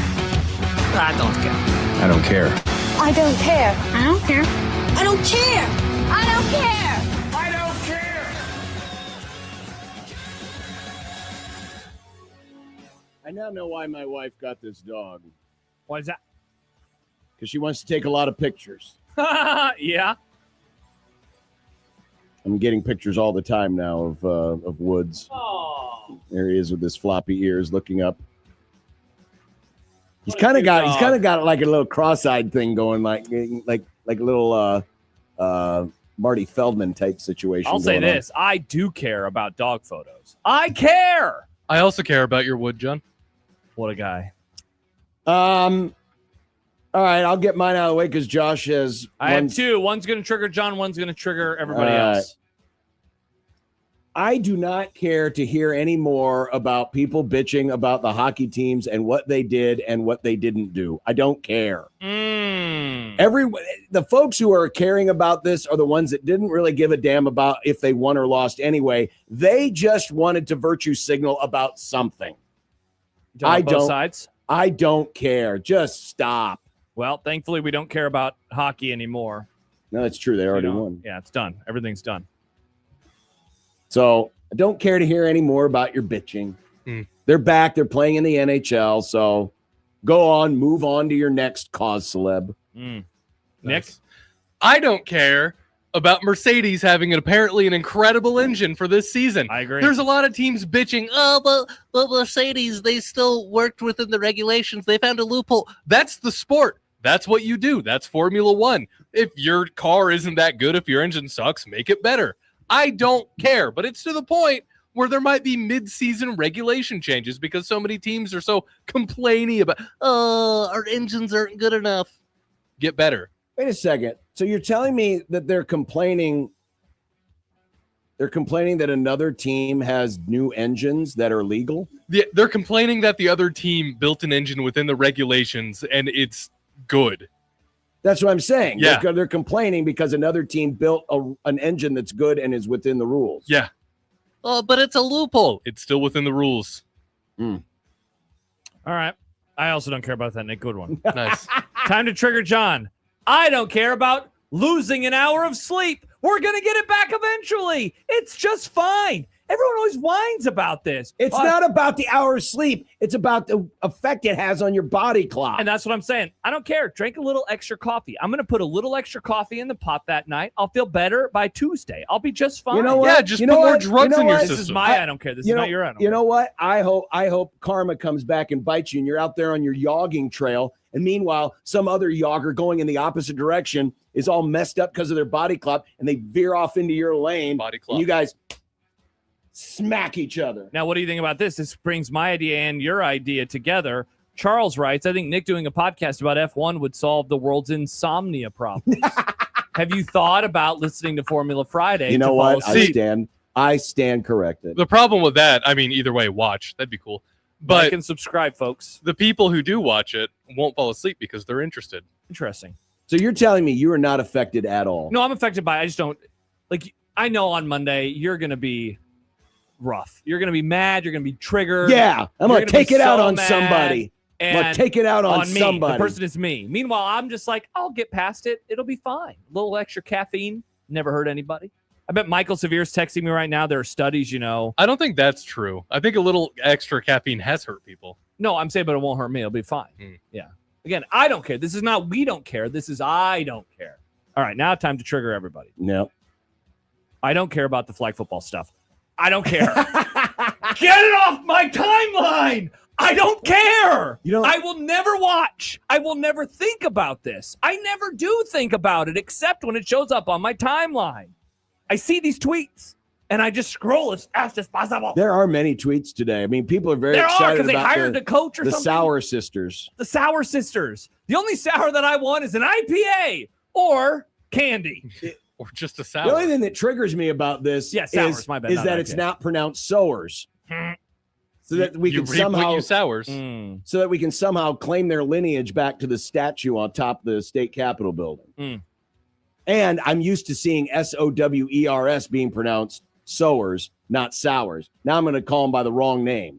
or I'm going to miscall the statue. And the I'm just not going to care. Not going to care. Never going to talk about it on this show. I can promise you that. We're not going to be breaking these games down. I ain't doing no flag football overreaction. What if, flag football overreaction. With John and Nick. That might be better Because I bet Nick's going to love this. That might be better than regular overreaction. This is a show. No. This is a sport that you're probably going to get into, isn't it? No. Really? What if I could promise you that big flag football overreaction will only be texts and YouTube comments? I'm okay still, John. I'll let you do it. No Josh, calls. I didn't even like flag football when I played flag football. Okay, I know, but you just usually like the goofy sports, so I figure you'd be into I like normal sports. I like volleyball and baseball. Those are normal. That's true. By the way, Aaron texts in, talking about the time change. It kills you with kids. It took me one kid to learn this. It was the first time I was like, F this S. Well, you're the one who had a kid. I don't have no kid. Yeah, because you don't believe in continuing the human race. That's true. I mean, look what the human race has done, John. There's a couple wars that spanned the globe at one point because of humans. I'm pumped to surprise Banks. You know, the other time change, he gets pissed. It's 5 o'clock. He's like, time for dinner. And it's like, no, bro, it's not 6 yet. It's 5. It's really this is a surprise. Like, Banks, it's time to eat. It's really unfair to dogs. They don't have any concept of daylight saving time. Everything, they have their own internal clock. That's right. Mm-hmm. Yeah. I hope Banks is extra rough on you because Rough. Get it? Rough. Just to teach you a lesson about how the body clock is affected by No, this. remember, he's going to get food early. He's going to be pumped. He's gonna be like, but it's 5. What's up? Don't make your dog suffer because of a man-made I'm not, construct. But no, he needs to get back onto the clock train. That's the rule. Train. We can't feed him at 5. We're not home at 5. Get an automatic feeder. No, what is this? Back to the Future? Those exist. Yeah, we're not going to do that. I like saying, "Do you want dinner?" and he gets excited, and then I get to give him his dinner. It's a fun thing. Coming up Do you in wanna eat? content. Hype. Hell yeah. Baseball. Hell yeah. Hell no. Dunk contests. Double hell no. Trades. That's a lot of stuff. And AI. Oh. Wow, I really struck out on these teas today. Yeah, this one, but we're going to make it great. The listeners are going to love it. Oh, we're going to make Your it great. kids are going to love it. No, we're going to John. make it great. We'll make it very good. We're going to make it great again. We'll make it very good. Yet again. Add the yet. Make that's what we very did. Good yet again. That's what we did. We did make America great yet again. Remember, he got Continue reelected. to make it great. He got reelected, so yet again. It's like Batman. You know what? They missed out on a marketing opportunity. They should have just changed the hat to say yet again. Yeah. Would you have bought Idiot. And you're the art of the deal. One then? Nice. Got him. 1620 the zone.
I made you some Unsportsmanlike content.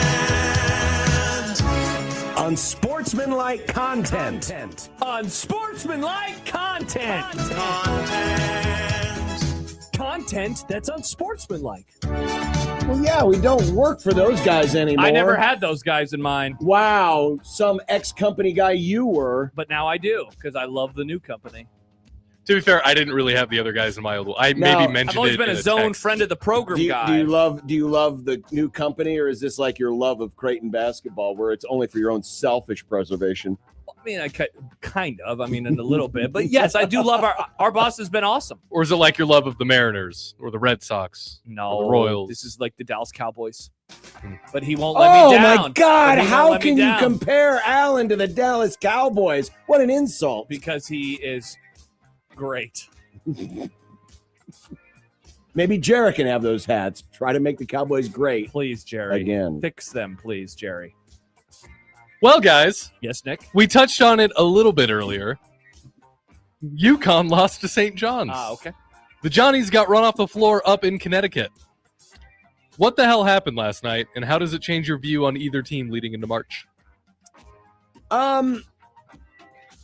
I try not to overreact to these games because and this year in the Big East has been weird. Welcome to the Big East, Big East. I didn't think this UConn team had the same capabilities as the other two national title teams, and I still think that. I also never had designs that, St. John's was anything more than a potential second weekend team. Mm-hmm. I still see those things as being true. I still think that I would say right now, for me personally, the ceiling for UConn is Final Four. The ceiling for St. John's is Elite Eight. Yeah, I think That's ceiling. That's not saying that's where What's they're going to go. happen. But that to me seems like their max. Yeah, to me. if anything, I guess it's disappointing that St. John's, in a year where UConn isn't as good as they have been, still gets blitzed like this. Now, they did beat them in the first game, right? So Yes, it's like they did it's beat not 'em in like the first game. it's not like they haven't been able to do it. But like this late in the year, you just don't want to see losses like this at this time of the season. February 25th in terms of last night. That's not when you want to get bludgeoned by a conference team. So It's not you're the first probably time right. Rick Pitino's disappointed someone. That's true. And that he's gone, never mind. The joke doesn't work out very well. But yeah, not great. I thought that they were going to win that game last night. Also, I mean, you guys obviously knew what I was saying, but I misspoke earlier when I said UConn lost to St. John's. You know what I meant. Yeah. Swap it. From point number 3 in HuskerOnline.com's 3-2-1 column. It's Quasi, I'll get it. Gilmer is receiving quite a bit of early buzz. Let's get hyped for the wide receiver room, Josh. Man, the best one ever. It is. It's incredible. This is awesome. This has never happened before. Dane Key, people weren't excited about him. Mr. Banks, no one was excited about him. This is going to work out well for all parties, and he's going to catch like 500 yards. Good job by you, Quasi. Good job. I mean, we predicted this was coming. It's Mad Libs. We predicted this was coming, that the wide receiver room was going to get hype. Mm-hmm. And it probably will still end up disappointing us in the end. Oh, yeah. I mean, one of these days, doesn't things have to regress back to the mean? Perhaps.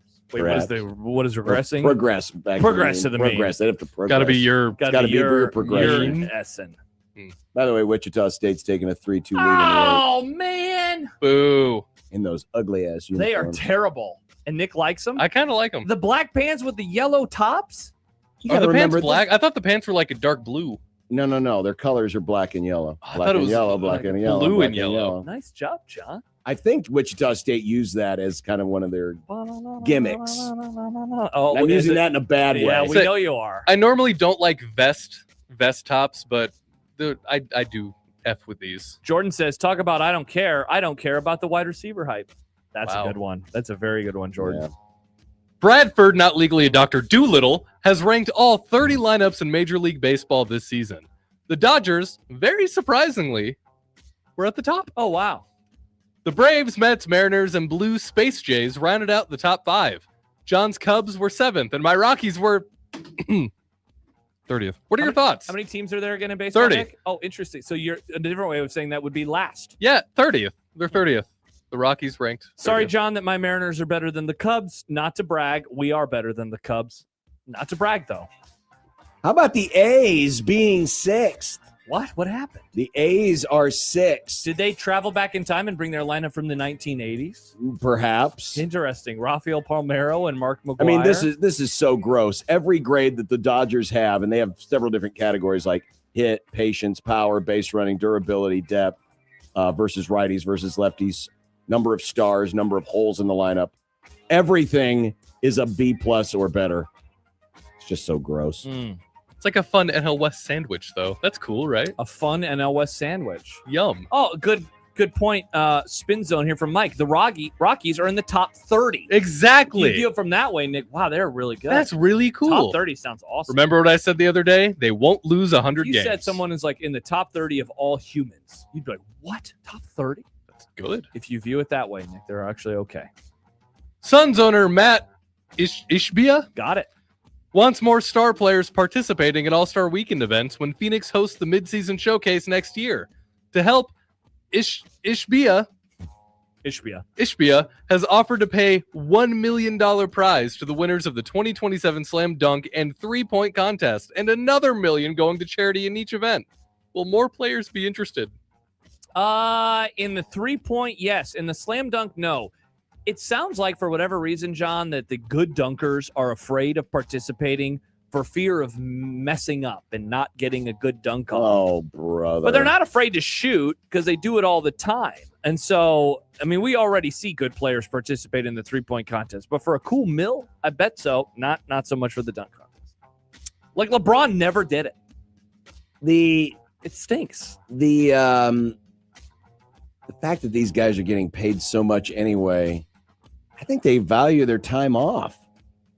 They don't have to. Now, the difference is if they're already there for All-Star Weekend, why not participate? Sure.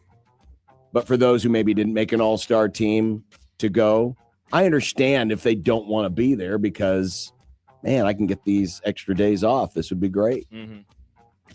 Mm-hmm. Here's the thing, though. It's not really going to help with the event because the Slam Dunk contest is a child of the 80s. It peaked a long time ago. It peaked a long Last great time one ago. was when Vince Carter did what he did. I guess that time Blake Griffin jumped over a car was kind of cool, but I mean, it's been so far down the list of things I care about for a long while. Were slam dunks more rare back then? Is that why it was such a spectacle? No, I mean, it was the thing was that stars participated. Yes. Michael Jordan won it 2 years in a row. Michael Jordan participated. The year Vince Carter won it was ridiculous. Kobe Bryant, very young Kobe Bryant, he participated in the dunk contest. Like I said, LeBron never did it. You know, so like there's a lot of superstars in the last decade that just they don't do it. They're afraid of like getting memed because they mess up. Stupid. The Colts, Indiana's only NFL team as of this moment, have granted Anthony Richardson permission to seek a trade. What is this quarterback's future? I mean, someone's going to take. I mean, now what kind of a trade can they get? Good question. But if there's a team out there that, especially with a quarterback-centered coach who sees the physical gifts and thinks, oh, I can take this lump of clay and mold it. GIFs.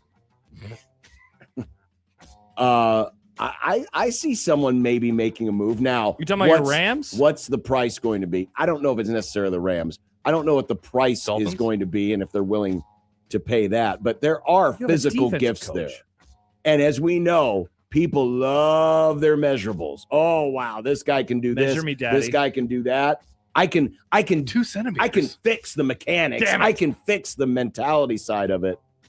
I can fix him. That's what they say. Mm-hmm. Yeah, you're right. It's probably going to be like, trying to think of the teams, like the Chiefs, Packers, Rams, 49ers, like that type of stuff. You got to think about those types of franchises that believe in their infrastructure so much in their development. But you're right. I don't know. I really wouldn't trade a whole lot for old Anthony. Maybe a 7th rounder. I think he sucks. I don't think he's going to turn his career around. I think he's bad. And I don't think that there is anything that the best quarterback whisperer in the NFL could do to fix him. Nothing. No way in hell. I believe Josh said the exact same thing about Sam Darnold. You know what? I might have. Actually, we all did, We probably. all did. I think Anthony Richardson is way worse. This much is certain. It's only coaches that can grade A or better. Those losers who graded a C, they don't have the intelligence to. Schottenheimer it is. He was an A-. Let's go, baby. Come on, Shotty. Oh, wow. Anthony Richardson with the Cowboys. That would be fun for you. That would be terrible. That would be pretty miserable if he was a starter. The NFL is blaming early kickoff times for some of their issues with bad calls and challenges. Now, explain this to me. Just pretend that I'm an idiot and try to explain this to me. So Troy Vincent, who is the NFL's executive vice president of football ops, said that out of the 171 replay review or replay assist decisions that happened last season, there were 5 that the NFL wanted back, that they made a mistake on. 4 of them took place in the noon window.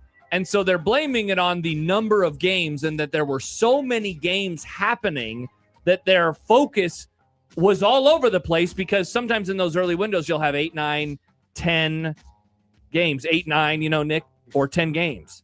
And so that is the blaming. Do you like that as a reason why? What do you think about that? Well,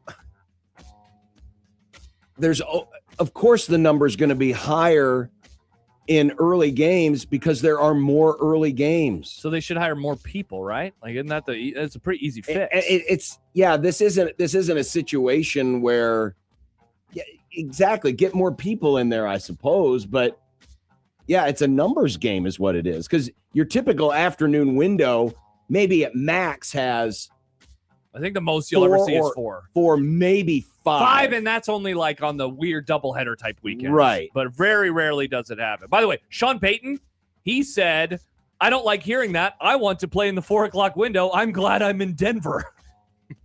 We should never have a work shortage in replay. Yeah, we've never not seen Sean Payton overreact to a bad call situation, and it leads to a terrible rule. That's a good take. That you don't want them to hire more people to fix this problem? No, I want them to hire more people, but just to say that. I think he was making a joke because they're in the Mountain Time Zone. They always are in the 4 o'clock window if they're at home. That's true. Finally. Oh, man, it's already over. Burger King is launching an AI, or AL, as John calls it, chatbot that will remind employees through their headsets to check to see if they said please or thank you to the customers. Oh. So this is what the human race has become, a rejected episode of Black Mirror. Oh, good reference, Nick. Thank you. Do you like this, John? Well, of course not. You shouldn't have to be asked to do this. Though, unfortunately, just like with every other technology, people take it and they warp it and they manipulate it for their evil purposes.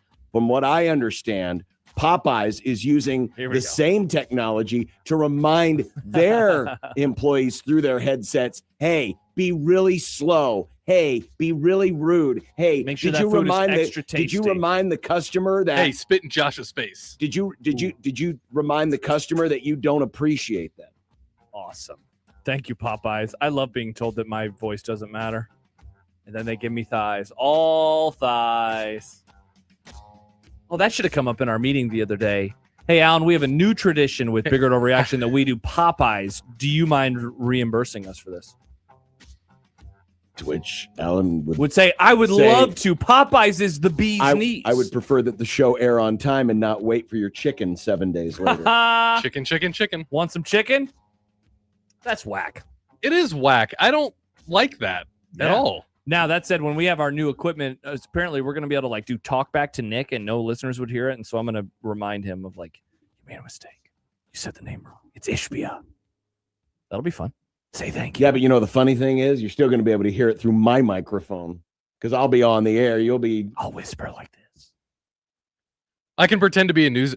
Oh, I'm getting a report. Josh corrected me again. Turns out Josh Peterson's dumb. He says he likes. Also, I miss all of our hand signals. Our confusing hand signals when something no the confusing 15, 16. Yeah, where Nick's like, huh? And then I eventually just say, Nick, we need this. Yeah, because I always point at the screen and Nick's looking at it what does that mean? It's it's whatever screen it is. It's on the screen. The screen. Do something with the screen. You know what will be on the screen in 5 seconds? Commercials. The what's for dinner graphic. Oh, that too. Yeah. 16:20 in the zone.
When you knock us down, we're going to get up. And on the way up, we're going to bite a kneecap off. Crust is good on your pizza, not your ass. I will eat your ass first. He's tough as a Woolworth steak. And then it's going to take 2 more shots to knock us down.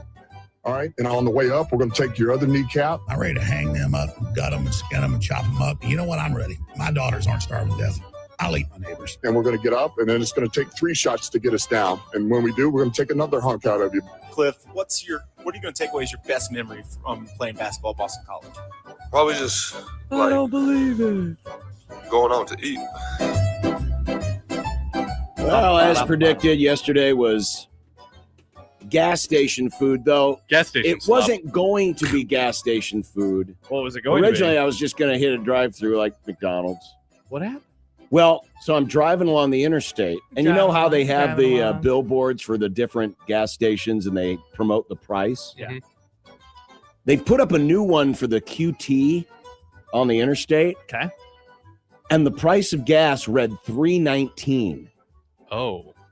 And I was like, what? It's like $1 more than I paid the other day. And so I instantly thought, crap, the gas prices are going up. So as soon as I could find the Casey's, and if the gas price hadn't gone, I was going to go and fill up. Yeah. Just in case. Well, the billboard was wrong, surprisingly. So is that like So I ended up filling up diesel my or tank. something?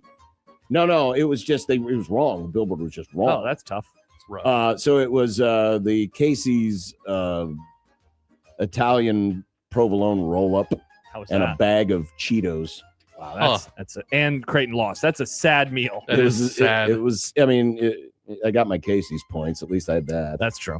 We're doing chicken cobbler tonight. Chicken cobbler? Chicken cobbler? You never had chicken cobbler before? No, I've had peach cobbler. I've had apple cobbler. It's like so we have rotisserie chicken, Yeah. veggies, and like a cheddar bay biscuit mix, and it's all. It's So good. it is like a peach cobbler. It's just using. Yeah. Interesting. Yeah, cool. It's tasty. An interesting little casserole. Yeah. That's a casserole. Rats, because I like it. This stinks. Well, that's basically what it is. It's a casserole. Ooh. It's a casserole adjacent. You know what would dish. be really good on that, John? Some gravy. Well, it's got some gravy in it. Yeah, there's gravy in there. Oh, white gravy? Are you okay with it? I love gravy. Remember, Oh, I'm in that's on right. gravy. He's a gravy boy now. Chris wants to know, John, does the dog get slop for dinner too? Daddy's home slop. What are you having for dinner? I have no idea. Oh, okay. Last night we had steak, and Paige did this new thing where she put frozen broccoli in the air fryer, and then she kind of finished it up on the skillet. Yeah, it was really good. It's like Like crispy a roasted, broccoli. yeah. Yeah, it was great. So growing up, I had never had roasted broccoli. My mom was a steam broccoli type. That's how our family rolled. Started dating my now wife, and wow, roasted broccoli is amazing. I didn't know that broccoli could crunch in a different kind of I way. It was so good. Yeah, that's how we do all of our vegetables for the most part. We're going to the Novas game tonight, so maybe we'll find something at CHI. Maybe? Yeah. You could get home and not eaten. You still got to watch the movie. Or we'll get something on our way home from How are the you going game. to watch the movie and do all this at the same time? Are you going to try to watch the movie during the volleyball? No, I'm watching the movie after the volleyball. I stay up late. Oh my God. Dude, that is way too late. I'm tired for you. Yeah. I'll be fine. Okay. It's only like an hour and 40, so it's not that long. Train Dreams, by the way. Train is on Dreams, Netflix. And then it's John's pick, Tamara. I think Train Dreams is what Chance has. Nice. He likes trains. I found it kind of sad. Yes. I won't say any more. Yeah. Oh, good. I can't wait to be tired and sad. Well, coming up tomorrow, it is a One Beer Friday. Let's go. Oh, it's Nick's turn for that too. It is. It's Kent Wogemont and the Movie Club with aforementioned Train Dream. Tight. And we'll look ahead to the weekend. And we got to figure out what's going on with Jack Mitchell because there's a baseball game tomorrow at 6, which means I think he's off at 5:30. I don't know. Baseball. And so what's going on with the whole Super Friends Roundtable? Is Jack going to be on at 2:50 like in the olden times? We don't know. Find out tomorrow. We'll all find out together. Can't wait. Have a fine Thursday. After hours, just about to start. Enjoy the waning hours of sunlight. Oh my gosh. At least we have them. And remember, I don't care about losing that hour of sleep.